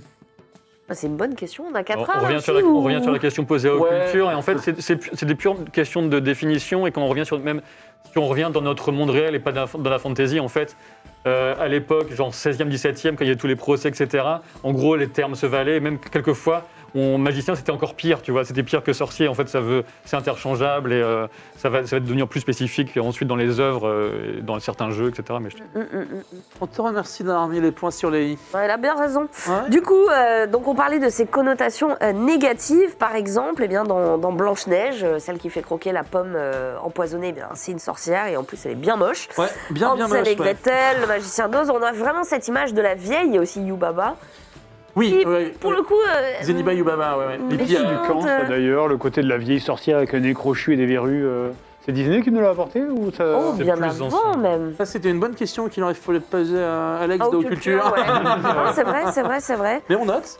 Si dans le chat vous le savez, C'est plus ou ancien. si vous pouvez choisir, n'hésitez pas à nous passer. Mais je sais pas, il y a quand même le côté de tous les mythes slaves et ainsi de suite, avec justement Baba Yaga. Peut-être, ouais, c'est ça. Baba Peut-être, Yaga, elle oui. se trimballait quand même. Putain, je lis les contes russes à mon gosse, donc tu vois, c'est vraiment pas cool, hein, mais ça vient vraiment de ça. Enfin, elle est vraiment hyper flippante. Elle se trimballe Ouais. dans une baraque qui est sur des pieds de basilic, et ainsi de suite. Donc Ouais. il y a un côté. Même dans Dragon Ball, il y a la vieille là sur sa boule. Oui, mais alors, elle, Mamie littéralement- Baba. Ouais, bien sûr. Mais tu vois, ça fait partie du folklore. J'ai l'impression que c'est assez transversal dans la culture internationale. Mais je crois qu'il y a ce mythe de la vieille femme qui ne veut pas mourir, qui veut garder sa jeunesse éternelle. T'as souvent en opposition une belle princesse comme Blanche-Neige, tu vois, et la sorcière qui veut pas rester dégueulasse, quoi, grosso modo. Hein. Vous avez donc du coup Hansel et Gretel ou encore le magicien d'Oz. On connaît du coup en opposition les figures plutôt bienveillantes comme la marraine, la bonne fée dans Cendrillon ou Podane. Vous avez la fée Clochette dans Peter Pan. Ouais. Alors là pour le coup c'est plus une fée, quoi, donc c'est pas vraiment une sorcière, pas vraiment une Non, magicienne. j'imagine que c'était déjà un être de féerie et ainsi de suite, mais bon, c'est vrai Ouais. qu'au cinéma, elle a été vue plusieurs fois. C'est Julia Roberts qui l'interprète dans Hook. Ouais. Ah, est-ce que ça joue? Ben, on a ce côté très Disney aussi. Alors je sais pas si encore une fois c'est ça qui a fait que, un peu comme Merlin, comme le disait tout à l'heure Alex d'Occulture, est-ce que c'est l'influence Disney qui apporte ce côté plutôt de féerie, de poudre magique, de petites baguettes? Non, je pense que le côté Tu vois Disney, c'est les formes et la forme. Je sais pas ce que t'en penses. Bah, je pense quand même que oui, Disney, ils ont pas mal apporté pour lisser l'image, parce que bon, les sorcières, on y mettait le feu, quoi, tu vois, il y a 25 ans. Donc, Pensez à toutes les sisters de Salem. Alors du coup, ces archétypes du bon magicien, de la méchante sorcière, c'est très polarisant. Ça a commencé à s'effacer avec le temps, avec l'arrivée notamment d'utilisatrices de la magie, je vais dire, dans des productions où ce sont des sorcières, hein, comme dans The Witcher, qui sont des femmes magiciennes qui possèdent un pouvoir extraordinaire, mais aussi une importance politique, une importance capitale dans la construction du récit. C'est pas juste des meufs qui sont là à agiter les bras, c'est faire quoi. des trucs et des potions. Hein, Voilà, ok, ouais. elles sont là vraiment et elles jouent un vrai rôle de conseillère, de guide, etc. Leur existence, elle est reconnue, elle est respectée. C'est plutôt l'existence des sorceleurs comme Gérald de Rive qui pose problème, hein, visiblement. On le voit, il est persécuté, donc c'est Oui, lui parce qui que est... ce sont des mutants en fait. Voilà. Elles ont réussi avec leur loge et ainsi de suite à être telles des éminences grises. D'ailleurs, elles sont placées tout de suite et elles sont formées pour devenir conseillère de roi et ainsi de suite, donc tout de suite se hisser dans la hiérarchie, tandis Là que les où lui, il est sorceleurs... assimilé un peu à un animal, Ah oui, un tu mutant, vois, vraiment, malsain, ouais. perfide, etc. Totalement. Il bénéficie de cette, enfin si je peux dire, hein, de cette image vraiment négative. D'ailleurs, les sorceleurs dans les livres sont que des hommes. Hein. Il y a pas Oui, de... on ne fait pas passer l'épreuve des herbes, et d'ailleurs c'est la question qui se pose. Ciri, non? Ciri, c'est la première. Dans la saison 2, justement, la question se pose. Mais, Dans le jeu, elle a passé Oui, voilà. l'épreuve des herbes, C'est mais c'est littéralement la seule, et c'est parce qu'elle est qui elle est. D'accord. Et ok. c'est tout le sel de la question de l'adaptation de la saison 2 Ok. à l'écran. Tu parlais de la loge des magiciennes, on trouve notamment Philippa Eilhart, Miss Triss, Mérigold ou Yennefer. Les décisions qui sont prises par ce conseil, par cette loge, veulent se servir en fait de leurs intérêts au-delà finalement du dessin global des hommes et des royaumes qu'elles défendent. On retrouve cette dimension, je trouve, aussi dans Dune. Oui. Ah, c'est pas sur mes fiches, mais Oui, finalement, les Bene Gesserit. Les Bene Gesserit, Ouais. Bene Gesserit, putain, c'est des noms, on pouvait pas les Jessica. appeler les meufs, les sorcières. les sorcières flippantes. Les sorcières flippantes, parce Ça serait que moins impressionnant quand même. c'est pas ouf. Les meufs. Mais tu vois, l'œil du destin, qui n'est qu'un trou, évidemment. T'as suivi, je sais que t'es un grand fan, t'as suivi Dune? C'est qu'on Le film? On est récemment le film, et du coup, est-ce que tu penses que les Bene Gesserit, c'est une version techno-magicienne du truc? Oui, complètement, oui, je pense. Oui. Après, je connais pas assez le lore de Dune, honnêtement, parce que j'ai Si on se base simplement sur le film que beaucoup ont vu, qui est sorti il y a pas longtemps. Oui, je pense que le truc de la voix, la voix là, c'est clairement un truc de magique. Oui. Et elles ont des dessins, tu sens qu'elles font un peu leur sauce de leur côté. Il y a une quête principale, mais il y a des petites quêtes annexes aussi qui... J'y pense, on parle de ça, mais la voix, c'est un truc que tu as dans la Belgariade, puisque c'est l'expression de la magie se fait par la voix. Et il y a aussi le côté prédestination raciale et des lignées qui, avec les Bene Gesserit, on fait des connexions. oui, C'est ça le nerdisme et la pop Et culture. comme avec Saruman, il y a aussi les lignées hyper importantes Les dans Seigneur des lignées. Anneaux, en fait. Exactement. Ouais, ils sont partout. Elles sont partout. Figurez-vous que c'est grâce à l'influence du jeu de rôle que les archétypes de la magie ont pu évoluer, puisque... alors moi, je joue pas au jeu de rôle comme vous y jouez beaucoup, d'ailleurs, entre vous deux. Quand tu veux. J'aimerais beaucoup. le Que ce redit. soit des jeux Whenever. papier, des jeux de plateau, des jeux vidéo, l'une des plus grosses caractéristiques du jeu de rôle, c'est de pouvoir choisir finalement ses attributs, faire un petit peu sa sauce, quoi. C'est un des éléments essentiels du jeu de rôle. Littéralement, tu crées ton personnage et l'archétype selon un livre de règles et selon ce que tu peux faire par rapport au type de carrière. Tu choisis un Et genre, ainsi de une suite. classe. Mais tu peux littéralement, et c'est d'ailleurs tout l'intérêt du jeu de rôle, jouer quelqu'un qui est à l'extrême opposé de ce que tu es toi dans ta réalité. Ouais, c'est ça qui est Et intéressant. tu crois pas si bien dire, c'est le fameux alignement, c'est-à-dire que tu peux choisir de jouer quelqu'un dont la moralité est plutôt douteuse, ou alors au contraire qui est très chevaleresque. Du coup, ça peut créer des sorcières très bienveillantes, comme des magiciens Comme des extrêmement saletés, vicieux. Dans quel camp es-tu? Alors, Lui, il est neutre bon. oui. J'ai tendance à être un peu trop gentil quand je joue au jeu de rôle, je sais pas pourquoi. C'est vrai J'ai du mal à faire des saletés. Je t'ai vu protéger une maison façon Berserk, c'était gentil, mais c'était boucherie quand même. Ah oui, défense qui. Il était du bon côté de la barrière, désolé pour les mecs qui étaient en face. Vous jouez des personnages. Est-ce que vous arrivez à jouer des personnages féminins et a fortiori des magiciens, enfin des magiciennes, du coup, quand vous créez des personnages en jeu, parce que je sais que tu joues aussi. Bon, en MMO, oui, je joue toujours En fait, dans les MMO, je joue toujours des personnages féminins moches, c'est mon délire. Mais... Ce qui est extrêmement bizarre. Oui, tu fais oui, genre skin aléatoire et en non, avant. c'est vraiment, je fais un personnage féminin le plus laid possible. Parce qu'en fait, dans les jeux de rôle, tout le monde essaye de faire des archétypes. des archétypes d'adolescentes de 14 ans et demi, trop mignonnes, tes machins. Moi, je fais toujours des grosses meufs moches. Ah ouais, moi j'essaie de faire un ça me fait personnage qui me marrer. ressemble, c'est trop bizarre quoi. Genre vraiment le plus possible, genre le plus asiate possible pour me sentir immergée dans Pour faire le lien avec le personnage et avec l'univers. Totalement. J'arriverais pas à jouer un avatar qui me ressemble pas du tout. En tout cas dans le jeu vidéo. T'as besoin de verser, Ouais. dans le personnage que tu vas interpréter Ouais. beaucoup de caractères d'identification avec toi-même. Moi, Et toi du coup? Moi, donc on joue ensemble, donc je dois contrôler ce que je raconte. Oui, voilà, parce qu'il va non, te contrôler, mais moi typiquement, j'ai vraiment du mal à interpréter un personnage féminin. D'accord. Vraiment, j'ai du mal à... En jeu de rôle, oui. En MMO, c'est un jeu vidéo, donc Oui, c'est pas- voilà, t'as- mais t'as tu pas vois, le Mais en jeu de roleplay. rôle, ça voudrait dire qu'il faut que tu changes ta en voix, roleplay, ouais. Mais en ainsi fait, de suite, c'est ouais. que ça peut très vite être cringe, en fait, quand tu fais un personnage féminin en étant un mec. Bah, C'est vrai, qu'est-ce que t'en dis, toi, Sylvain? Bah, j'en dis que moi, ça m'arrive, mais il faut que je sois avec des gens de confiance, etc. Et, comme très récemment, je suis dans les parties de chez Maillard, on a fait du Batman. Il m'a proposé au début de faire, je sais plus, c'était Batgirl, etc. J'ai dit, sur une partie comme ça, où il y a du public, tout, je préfère rester sur un mec.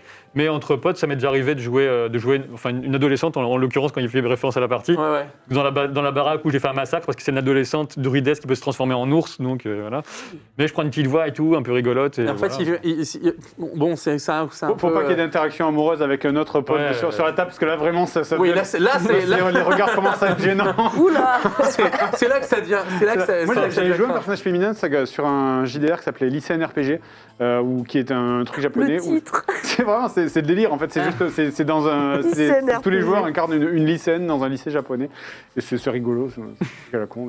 Bah ouais, Mais là, t'es vraiment dans le délire exprès. Là, il y a des gros dossiers qui sortent, voilà. Ouais. Non, mais en dehors de ça, tu vois, c'est pas facile forcément d'y arriver. Et moi, je salue les performances à chaque fois parce que t'as une science du roleplay. Et donc, ça, il faut. Parce que le jeu de rôle, c'est aussi la capacité à se dire que tu vas faire un truc qui peut paraître ridicule. Oui. Alors que, on est D'où la roleplay. En relation fait, de confiance aussi. il y a un peu ça. Ouais. C'est un peu ça l'histoire. Mais du coup, merci beaucoup d'avoir Mais je t'en prie. répondu à nos questions. Je terminerai simplement en disant qu'il y a une œuvre majeure, incontournable, que tu aimes beaucoup. Je le sais, il s'agit d'Harry Potter. Ah oui. Ah oui. Mais oui, puisque Harry Potter est bien la saga qui arrive à mélanger à la fois les sorciers, les sorcières, les mages, les magiciens. Mais là, les on fait plus de. enchanteurs. Là, on fait plus de. Non, là, il n'y a plus de. On est tous gentils contre un méchant. Ce qui, au final, nous arrange. Et hein. une Ça équipée permet de traîtres qui cachent bien leur jeu. Ouais, mais ça quand même permet, enfin tu vois, ça permet de faire un sacré tri. Du coup, je ne saurais que vous conseiller de vous pencher sur Harry Potter, la plus grande Oui, saga il faut- de fantasy de tous les. Bien sûr. Tailleurs sans dit. Les tailleurs sans dit, ils Il a sont perdu un assumés. rein, là, le capitaine. Merci, je t'en merci, cher Marie. Tu nous as régalé. Bah, tant mieux. J'ai le temps de placer un petit truc qui va bien encore casser l'ambiance ou pas? Allez. Avant d'aller vers la salle d'arcane Ça pour pas la parler première des fois. jeux Harry Potter, dis-moi. Très rapidement, donc, parce qu'en fait, sur toute la question d'apparence des sorcières, avec des attributs physiques aussi, il y a aussi clairement des liens qui ont été faits avec l'antisémitisme et certains critères physiques qui étaient utilisés pour dénigrer Très bien, on les dit juifs. les termes. Toujours les mots pour rire. Ah ouais. Et, non, mais c'est intéressant. Non, de c'est voir hyper que- intéressant, que les gars. il y a- C'est des gens qui ont beaucoup souffert dans le cas de ségrégation, etc. Il y a plein de femmes qui se sont fait brûler, etc. C'était pas au Moyen-Âge, hein, c'était plus au 16e, 17e. Ouais, totalement. Et c'était vraiment pour se débarrasser des gens qui gênent. Et clairement aussi, quelquefois, des liens avec ah, mais c'est des gens qui ne sont pas de notre religion, etc. Donc on voit les liens qu'il peut y avoir entre ces phénomènes. Il y a des analogies à faire. On vous invite, bien entendu, à regarder tout un tas de. T'as pas parlé de Charmed? Bah non. Non. J'ai pas parlé de Charmed et pourtant ça a été une des grandes séries de mon enfance, mais bon, Ouais, c'était c'est clair. vraiment trois C'était très plutôt, jolies c'était meufs, nul. T'étais- Non, c'est. Tu peux pas dire ça. Ah non, je suis désolé, Ok. c'était nul. T'étais plutôt Prue, Phoebe ou Piper. Piper. Moi, j'étais Alyssa Milano. D'accord, Wow. très bien. Bon, c'est Phoebe. Piper, elle faisait ça, et là, Arrêtez elle pouvait le baisser temps. les pantalons de tout le monde et faire des vannes, tu vois. Ouais. Quoi? Toi, c'est tout ce Ouais. que t'as retenu du truc, quoi. Bon, Ouais, Très bien. je viens de te réveiller. C'est- On peut baisser les fudales. Je ne le ferai pas. Ok, très bien. Eh bien, écoute, passons maintenant, et merci Marie, passons maintenant à la... Attends, j'ai un tour de magie. La vache. On parle de magie, alors... Tu choisis toujours non, ton bah- moment, mon bon ami. Oui, bah parce que je trouve qu'il n'y a pas de 36 lucarnes, alors on s'organise. Pomme rouge. Pomme rouge. Attention, je la mets sous mon petit drap. Je crois l'avoir vu du coin de l'œil tout à l'heure. Attends, J'étais soufflé. Ah, il s'entraînait. attention. Ah merde. Attends, ça a merdé, ça a merdé, ça a merdé. Olé Oh, attends, Pas tous les jours, pas merde. Attendez. Olé Il y a, Très, très il y a bon, deux très, pommes, il y a très deux pommes à griller dans tout le resto, Voilà. il jouait avec le gars. Passons donc, comme je le disais, à la salle d'arcane jingle.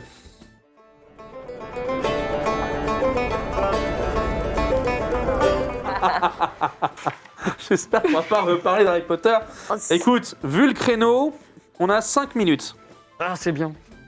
Voilà, c'est parce que là, tu te plains pas du fait que je te demande de speeder d'un coup. Non, hein. mais moi, j'ai rien à dire en plus là-dessus. T'as rien à dire là-dessus. Les jeux Harry Potter, alors, on a une myriade de jeux différents sur différentes plateformes, différents gameplays. On a un petit peu tout fait, un petit peu tout vu avec Harry Potter. Moi, je me rappelle d'une partie émue pour Harry Potter et la coupe de feu, puisqu'on pouvait reproduire l'épreuve où on affrontait le fameux Magyar à pointe.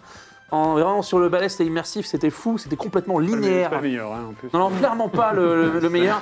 Il fallait simplement être vraiment droit pour passer les obstacles.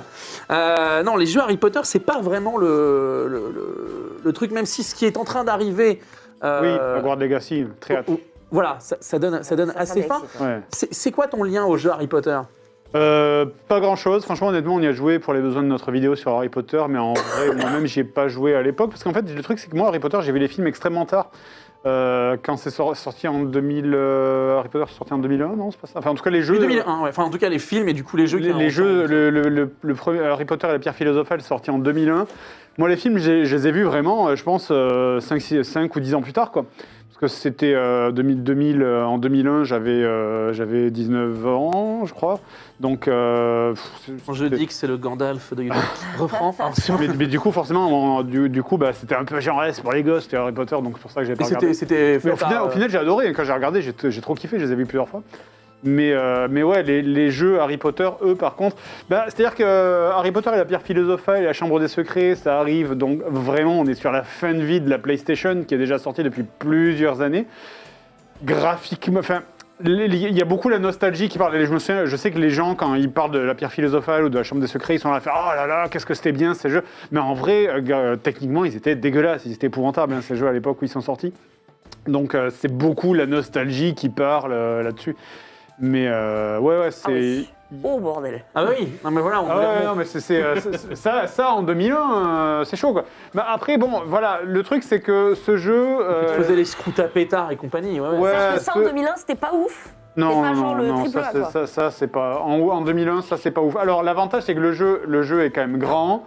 Il y a plein de choses à faire. Surtout, il y a plein de petits jeux, il y a plein de petits gameplays qui s'enchaînent. En fait, tu vas avoir des phases de plateforme, des phases d'énigmes, des phases de QTE, des phases de vraiment QTE où tu fais des sorts, où tu apprends à faire les sorts dans les différents cours. Et bon, voilà, il y a plein de choses à faire. En tout cas, il y a à boire et à manger dans le jeu, mais c'est vrai que techniquement, à l'époque, c'est pas ouf, quoi. Ouais, et puis il y a une sacrée évolution. Et puis après, il y a aussi l'adaptation avec les plateformes. Je sais que sur Wii, tu pouvais justement utiliser la Wiimote pour, Oui, tu pouvais utiliser la Wiimote, ouais. pour mimer les sorts et les. En fait, c'est des jeux d'action-aventure. Il y a eu La pierre philosophale, La chambre des secrets et Le prisonnier d'Azkaban, qui est vraiment l'aboutissement, je pense, des. Ça va, l'aboutissement des 3 premiers jeux. Derrière, il y a eu. C'est quoi le 4e? J'oublie tout le temps. C'est la Coupe de Feu. Ouais. Qui était vraiment pas vraiment. Il a été très mal reçu, la Coupe de Feu, parce que c'était un long couloir. Ah, c'était un long couloir. c'était un Même long- le coup du dragon, c'est sympa, mais c'était un couloir. C'est un long couloir où tu fais que ramasser. En plus, tu as ce délire avec les trucs de Bertie Crochu là, que tu ramasses. Moi, ce que j'appelle les jeux à patoun, tu ramasses en boucle des trucs de toutes les couleurs. Fatigant. Tu farmes et tu stocks, ouais, c'est Là, ça. c'est quoi, l'ordre du Phénix? Ça, c'est ouais. Et ça doit être c'est la Coupe de Feu, ça, non, je crois. Vu la coupe, Je je crois qu'on est dans le 5 ou 6. C'est l'ordre du Phénix, ça, ouais. Ça, c'est l'ordre du Phénix. Ouais. Et justement, après, tu as le 5e, qui est l'ordre du Phénix, qui là, il y a un côté qui est vraiment super sympa, que moi j'ai adoré, c'est où tu te balades vraiment, et c'est ça que je voulais voir depuis le début, c'est quand tu te balades plonger dans dans l'univers, Poudlard. En fait, tu te balades vraiment dans Poudlard, et tu peux vraiment explorer. On est beaucoup moins sur l'affrontement et sur le jeu, et il y a beaucoup plus une notion de où tu dois construire l'armée de deux. Les reliques de la mort. Ah, ça, c'était Vous voyez, c'était les reliques de la mort. Les C'est reliques genre le dernier, quoi. Ou les reliques de la mort, c'est les 2 derniers, moi j'ai trouvé épouvantable. C'est du Call of Duty en fait, t'as des ennemis qui arrivent en boucle et tu fais piou piou piou piou piou piou en balançant des sorts comme Ok. ça. Moi je les ai trouvés vraiment épouvantables ces 2 jeux. Mais pour le 5e, vraiment, moi j'avais adoré. Ben, c'est ça que tu veux voir, hein, c'est de balader dans Poudlard quoi. Donc En fait, c'est vraiment Entrer dans l'univers, finalement. Ouais, c'est ça. c'est ça. Sur Et cet univers-là, c'est ça qui t'intéresse. Ouais, et c'est vraiment ce que j'attends de Hogwarts Legacy, c'est qu'il y ait vraiment un côté balade-toi dans Poudlard et juste kiffe l'ambiance quoi. Ouais, c'est ça. C'est sort du côté Ouais. Harry, l'aventure, machin. Ouais, ça, c'est ouais, ok. ouais. Mais c'est bien plus que ça, le Wizarding World. Les images, c'est assez prometteur. Et moi, je pense que c'est un petit peu aussi, je sais pas vous, mais c'est un peu le jeu que j'attends pour ça, pour Il y a- cette entrée dans l'univers. 2022 va être exceptionnel au niveau du jeu vidéo. C'est vraiment ça. On commence très fort avec Elden Ring là, qui arrive dans pas longtemps. Il y a Total War Warhammer 3. Il y a le jeu Harry Potter cette année. Il y a le prochain God of War. Il y a énormément de jeux que j'attends en 2022. De toute Prochain façon. Zelda Breath of the Wild. Zelda 2 bien sûr. On croise les doigts. on est en train de me demander justement, est-ce que le jeu Harry Potter qui arrive en fin d'année, est-ce que vous espérez finalement que ce soit une espèce de Zelda monde ouvert, you play, you play boom j'espère. En tout cas, dans la dimension onirique et monde ouvert qu'a eu Breath of the Wild, moi j'espère qu'on en est là en fait. C'est ça, je savais pas le dire. Et j'espère que c'est ce qu'on va vivre en fait. Tu vois, J'espère qu'on va pouvoir vraiment se balader un Poudlard. Et le truc de se libérer, parce qu'on va être libéré de Harry Potter en fait, hein, parce qu'on n'est plus dans l'histoire des films. C'est un jeu qui est complètement original, si j'ai pas de bêtises. Donc ça peut être autant un super truc que autant quelque chose de vraiment risqué en fait. même en termes de DA, moi je trouve ça. Ouais, moi j'ai trop hâte. Et quelle maison Oh bah Sardaigle. D'aigle. Alors moi j'avais fait le test C'est de la merde. et j'étais Gryffondor. Ouais, J'avais fait le test. C'est Moi ouais, aussi, ça c'est ouais. Captain, t'es Sardaigle, c'est sûr. Je tire Pantard. Non, c'est le savoir, la Il est culture, méchant, au fond la de lui. Et puissance. Serpentard, c'est les gars super On forts. parle d'Harry qui choisissent- Potter, moi c'est Serpentard. Ouais. Serpentard, Comme ça, je peux les il met le dawa. Oh. Écoute, qu'est-ce que toi tu décides d'y aller? T'es sûr Ouais. que c'est le bon moment? Moi je suis pauvre sauf. Ah, très bien. Il y avait eu un projet de MMORPG chez Electronic Arts et ils n'y ont pas cru. Il y a eu un petit peu, ils ont poussé pas mal le développement, mais quand les équipes ont présenté ça vraiment en plus haut lieu, ils ont dit non, puis là on est en restructuration et tout, puis de toute façon ça va passer dans un an ou deux, ce sera fini Harry Potter, donc ils ont pas. Le nez. Et alors, Harry, le pire, ça c'est la réunion des mecs, ont pas de pif, comme les tout premiers éditeurs de J.K. Rowling. Oui, C'est les bien gars sûr. qui lui ont dit, le gamin avec la cicatrice qui a des moyens bof. Ouais. Eux, tous les matins, ils se lèvent, ils Ah, mettent mais un dans pied le sur sol, un là. clou, tu vois, comme ça, on est sûr qu'ils s'en rappellent, tu vois. Écoute, merci à tous d'avoir abordé les jeux Harry Potter. On croise les doigts pour que Hogwarts Legacy soit une réussite. Il est venu pour moi le moment de venir parler tambouille, hein, parce que quitte à ce qu'on ne puisse pas manger, on va se prendre quelques instants pour parler Boostify avant d'aller rejoindre les bardes. Les découvertes du sourceur, c'est maintenant.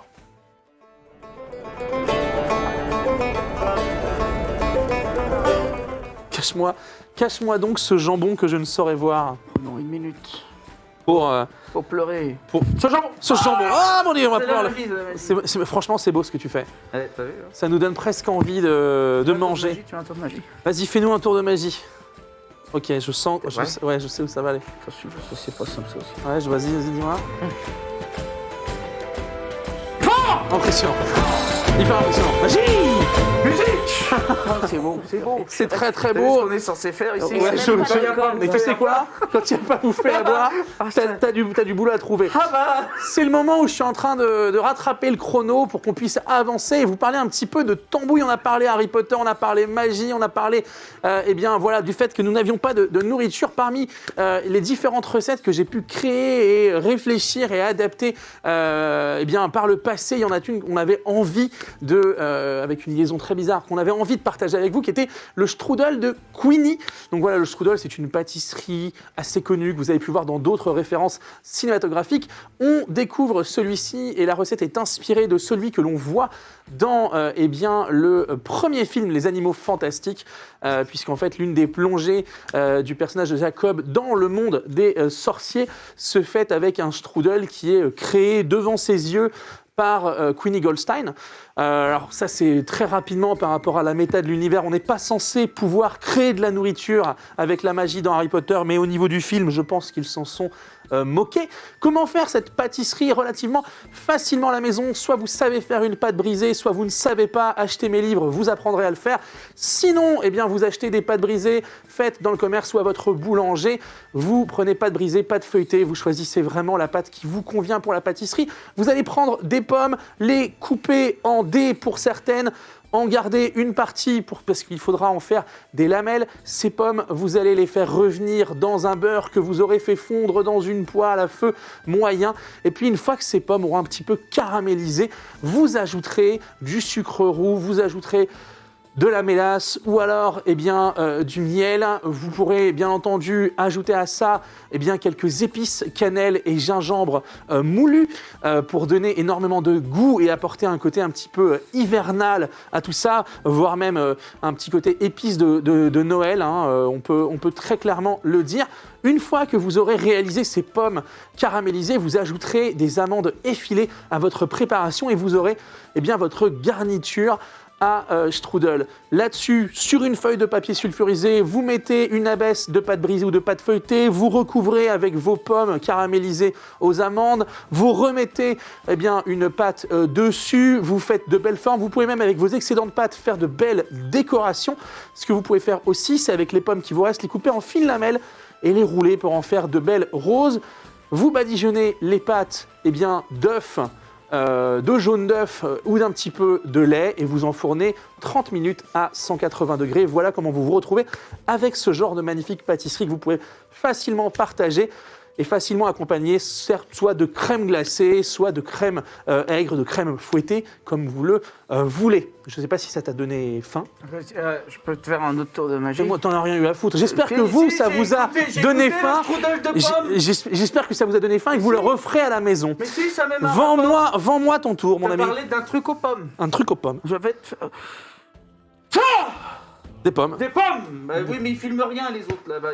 T'as fait faut regarder ici, putain. T'as fait apparaître des pommes. Je refais. Allez, refais. Regardez, Chaque fois que tu fais un tour, il y a des icônes qui n'ont rien à grailler qui se mettent à jouer plus fort.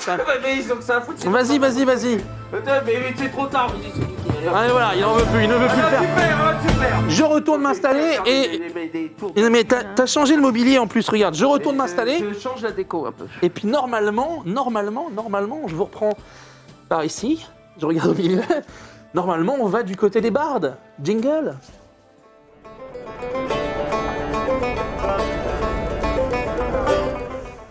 Dis donc, est-ce que ce serait pas le moment de nous divertir?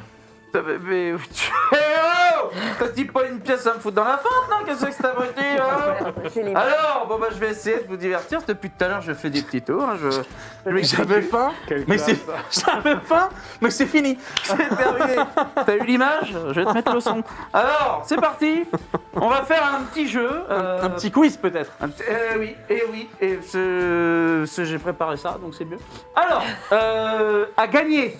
Oh. La dernière fois, il y avait un jambon. Ouais. Bon là, vous avez compris, il n'y a pas de jambon. Donc, je vais vous faire gagner ce bâton de magicien, ici présentement, voilà. D'accord. Magnifique bâton. Il m'a été donné par un magicien émérite. C'est les pommes. Ce magicien, il s'appelait Kirkis. C'est un beau magicien. Et il m'a donné ce bâton parce qu'il n'avait pas de thune. Donc j'ai dit, bah c'est simple, soit je te fous un coup de pied au cul, soit tu me donnes un truc. Il m'a donné ça. D'accord, ok. Et donc tu l'offres maintenant? Ouais. Par contre, ça fait pas de magie. J'ai essayé. Ça fait pas apparaître les jambons. Nul. 0 de la camelote. Mais bref, c'est à gagner. Voilà. Alors essayez. Ça vaut rien, mais on vous le donne. On y va. Exactement. Une kin. Oui, on est là. Allez. Donc aujourd'hui, le quiz est très simple. On a parlé magie. Bon là, j'ai plus de tour de magie en réserve. J'ai tout fait. Ok. Vous allez devoir retrouver des magiciens. Ok. À travers des dialectes. De quel magicien s'agit-il? Oui, mais je vais pas te le dire, sinon t'as gagné. Non, mais je pense que c'est le thème de la. Ah oui, tout à fait. Alors, est-ce que vous êtes prêts? Oui. Vos esgourdes sont-elles bien chaudes? Alors, il faut que vous définissiez à chacun un petit cri d'animaux pour que je sache que c'est bien vous. Voilà, donc lui, l'otari. Oh là, le canard boiteux. Oui. T'as roté là? Non, oui, ok, il a beau le chien. Et toi? Ce serait pas Kirkis? Oh merde! Kirkis, putain de merde. Eh ben, je m'en fous, c'est moi le chef. Alors, on y va, c'est parti! Top! Originaire d'une petite ville de Californie, mes pouvoirs auront commencé à se révéler durant mes années de lycée. Je fais partie, avec mes amis, d'une équipe qui tente de protéger le monde contre des fouets. Willow. Non! Ah bah si, c'est ça! C'est ça, Willow! Non mais il y a écrit Buffy en vampire, mais oui! Ouais, C'est Willow, c'est Willow! Ouais. Bien joué! Un point! J'ai oublié celle-là. Ah ouais. Eh, moi aussi, je suis Comment un elle peu s'appelait lycée. sa meuf déjà? C'était Willow Tara. et Tara. Tara, c'était Tara. Ah oui, chaudron magique. Allez, Pareil, le chaudron magique. Ouais. on y va, c'est parti! Mon aventure commence lors de ma première année de cours au sein de l'école de sorcellerie Poudlard! Oh là là! J'ai entendu l'Otari. Bon, alors ça peut être tout. Les et deux, mais n'importe quoi. c'est lequel tu veux? Harry Potter? Hein? Harry Potter? Mais non, Migo. Mais attendez! Non, ça c'est mon cri, ça, hein. Eh ben non, oui, vas-y, je t'écoute. Hermione. Mais non, c'est pas ça! Ron. Mais non, c'est pas ça! Fermez-la, écoutez. Alors, j'y retourne. Présent dans tous les livres et films de la saga Harry Potter, j'appartiens à la maison Serpentard. Malfoy. Et non, c'est pas lui, tant pis. Allez, et m'opposerai de nombreuses fois à Harry. Oui, Bah, crabe. Eh ben non, c'est pas lui. Allez, cravez-moi ça. Goyle. Quoi? Goyle. Vous pouvez laisser jouer les autres? Oui, Mais c'est c'est des Goyle. bien joué. magiciennes. Non, de C'est quel pas magicien? Ouais, des magiciens. C'est pas des deux sexes, ouais. C'est quoi? Non, j'ai non, dit reprends, magicien, reprends. j'ai dit magicienne. Ah bon, ok. Quel enfer. Non, magicien. On y retourne. Donc ça fait 1 point pour le canard boiteux et 1 point pour le chien. Si un canard fait ce bruit, et qu'il aille consulter un docteur. Ah, C'est clair. C'est le coco. Alors, on y va, c'est parti. Alors, puissante sorcière ayant pris le contrôle de mon monde avec 3 autres sorcières. Je dispose d'un chapeau magique me permettant de contrôler de nombreux animaux, notamment une armée de singes volants. Je ne possède qu'un seul réel point faible. L'eau. Oui, La méchante sorcière de l'Est. c'est perdu. Allez, on enchaîne. Je me... Oui. La méchante sorcière de l'Ouest. Eh oui, c'est l'Ouest, mon petit loup. Alors, 1 point pour le Lotari là-bas. Alors, on continue. Pas mal, De ça, c'est l'Ouest, mieux oui, ça. oui, de l'Ouest. C'est mieux que la dernière fois, hein, j'aime bien. T'inquiète. Sans oreillette. Ah, mais je vois qu'il y a du talent. Alors, on y retourne. C'est parti. Toi, tu te réveilles quand tu veux. Alors, sorcière issue d'une sororité de 3. Hocus pocus. Quoi? Hein? Non, c'est pas ça. Pro Halliwell. Quoi? Pro Halliwell. Non, c'est pas pour Hollywood. Piper. Oui, oui, c'est Pepper. C'est Pepper, il a T'as dit. fait ton cri. Si, j'ai fait. Il a fait. Il l'a fait. Pepper, c'est Iron Man. Piper. C'est un mélange. Lui, il a de dit Bert Piper. Simpson, Lui, il a dit vieux et, Piper. Oh là là, Peppa Pig aussi, non? c'est terrible. On vit la Ok. même vie. On vit la Un même vie. point partout. Allez, on y retourne. Magicien et membre d'une intrépide bande d'aventuriers. Je suis le doyen de mon équipe, appartenant les royaumes oubliés. Gandalf. Mais on sait jamais, il t'a dit go, t'as dit Les doyen. royaumes oubliés, il y a Gandalf maintenant. J'ai pas entendu, j'écoute pas. C'est Donjons et Dragons, C'est ça. un point, putain, c'est un point. C'est quel enfer. Oui. Elminster. Mais non. Voyageant initialement dans l'idée de profiter d'une retraite bien méritée en compagnie de charmantes danseuses. Le destin qui m'attend est tout autre. Notre aventure nous a menés, moi. Oui. Kiss. Oui. Bordel de merde. On dit Les Kirkis, mais... danseuses, j'avais. Eh ben, j'ai cru que t'allais pas l'avoir, mon petit loup, là. J'ai cru qu'on avait pas ça. J'ai hésité, je me suis dit. Ouais, mais on fait des clins d'œil. Et Général. saison 2 bientôt. Et alors on fait de la pub. Alors, originellement issu d'un conte publié en 1837, je possède le rôle d'antagoniste principal de cette œuvre. Sœur du roi d'Atlantica. Je fus banni de son royaume, mais ai tenté d'exercer ma vengeance sur sa fille. Mon apparence dans le dessin animé s'apparente à celle d'une sirène dont la queue de poisson est remplacée par un cœur de pieuvre. Ah merde, comment elle Allez, s'appelle? c'est pas la merde. Pourquoi Ursula Ursula, mais oui. Oui, exactement, J'allais dire Totari. Drusilla, moi. Drusilla, c'est l'autre. Allez, ça passe, impeccable. Voilà, 2-2, 1-1, voilà, c'est parti. Puissant sorcier, saga et avisé. Mon apparence physique fut inspirée du cardinal Richelieu, incarné par Nigel de Brullier. J'apparais pour la première fois en 1940 dans un long métrage expérimental. Parti me reposer, je laisse mon chapeau magique sur une table, sans me douter que mon apprenti tentera de s'en servir afin d'avoir accès à la magie. Fantasia, Mickey. Ça, c'est le film, l'apprenti sorcier. L'enchanteur, le magicien. Pourquoi Merlin Eh ben non, c'est dans le fion. Allez, on continue. On est sur la bonne œuvre. Bah oui, mais comment il s'appelle? S'en servira afin d'avoir accès à la magie, afin de faciliter ses tâches ménagères. Ce jeune apprenti maladroit est le célèbre Mickey Mouse. Ah Et ouais. vous avez le film. Pourquoi Non, parce que t'as même Nicolas Cage qui l'a fait. Eh oui. Quant je à l'ai mon pas, nom je l'ai pas, écrit je à l'ai pas. l'envers, il n'est autre que celui du personnage grognon qui m'a inspiré Monsieur Disney. Grinch. Mettez-moi l'envers. Disney à l'envers. Le magicien. Disney à l'envers. Yes, need. Merci. Merci pour la petite dame qui vient de gagner son point. Une quine, incroyable. Oh là là, c'est incroyable. Bah, c'est pas facile, elle était pas facile celle-là. Parce qu'on on a Mickey, on a Fantasia, on a l'œuvre. Eh oui, elle est coquine, elle est coquine. Allez, on y retourne. Vous êtes prêts? Il m'en reste encore. Il nous reste combien de temps là? En vrai, il nous reste. Il en a encore 50 là. Hein. Non, mais tu peux en faire encore 2 pour le plaisir. Oh là là, pour le plaisir, on y va. Oh, celle-là. Une fois n'est pas coutume, mes pouvoirs de sorcier m'ont amené à devenir le conseiller du suzerain du pays duquel je suis originel. Néanmoins, mon ambition et ma soif de pouvoir m'ont rapidement amené à trahir sans vergogne afin d'arriver à mes fins. Coco Oui. Jafar. Ben oui, Coco. Ah bon C'est exactement ça. Tu veux un gâteau, le Coco? Non, ça va. Eh ben, c'est gagné. Allez hop, un petit point cadeau.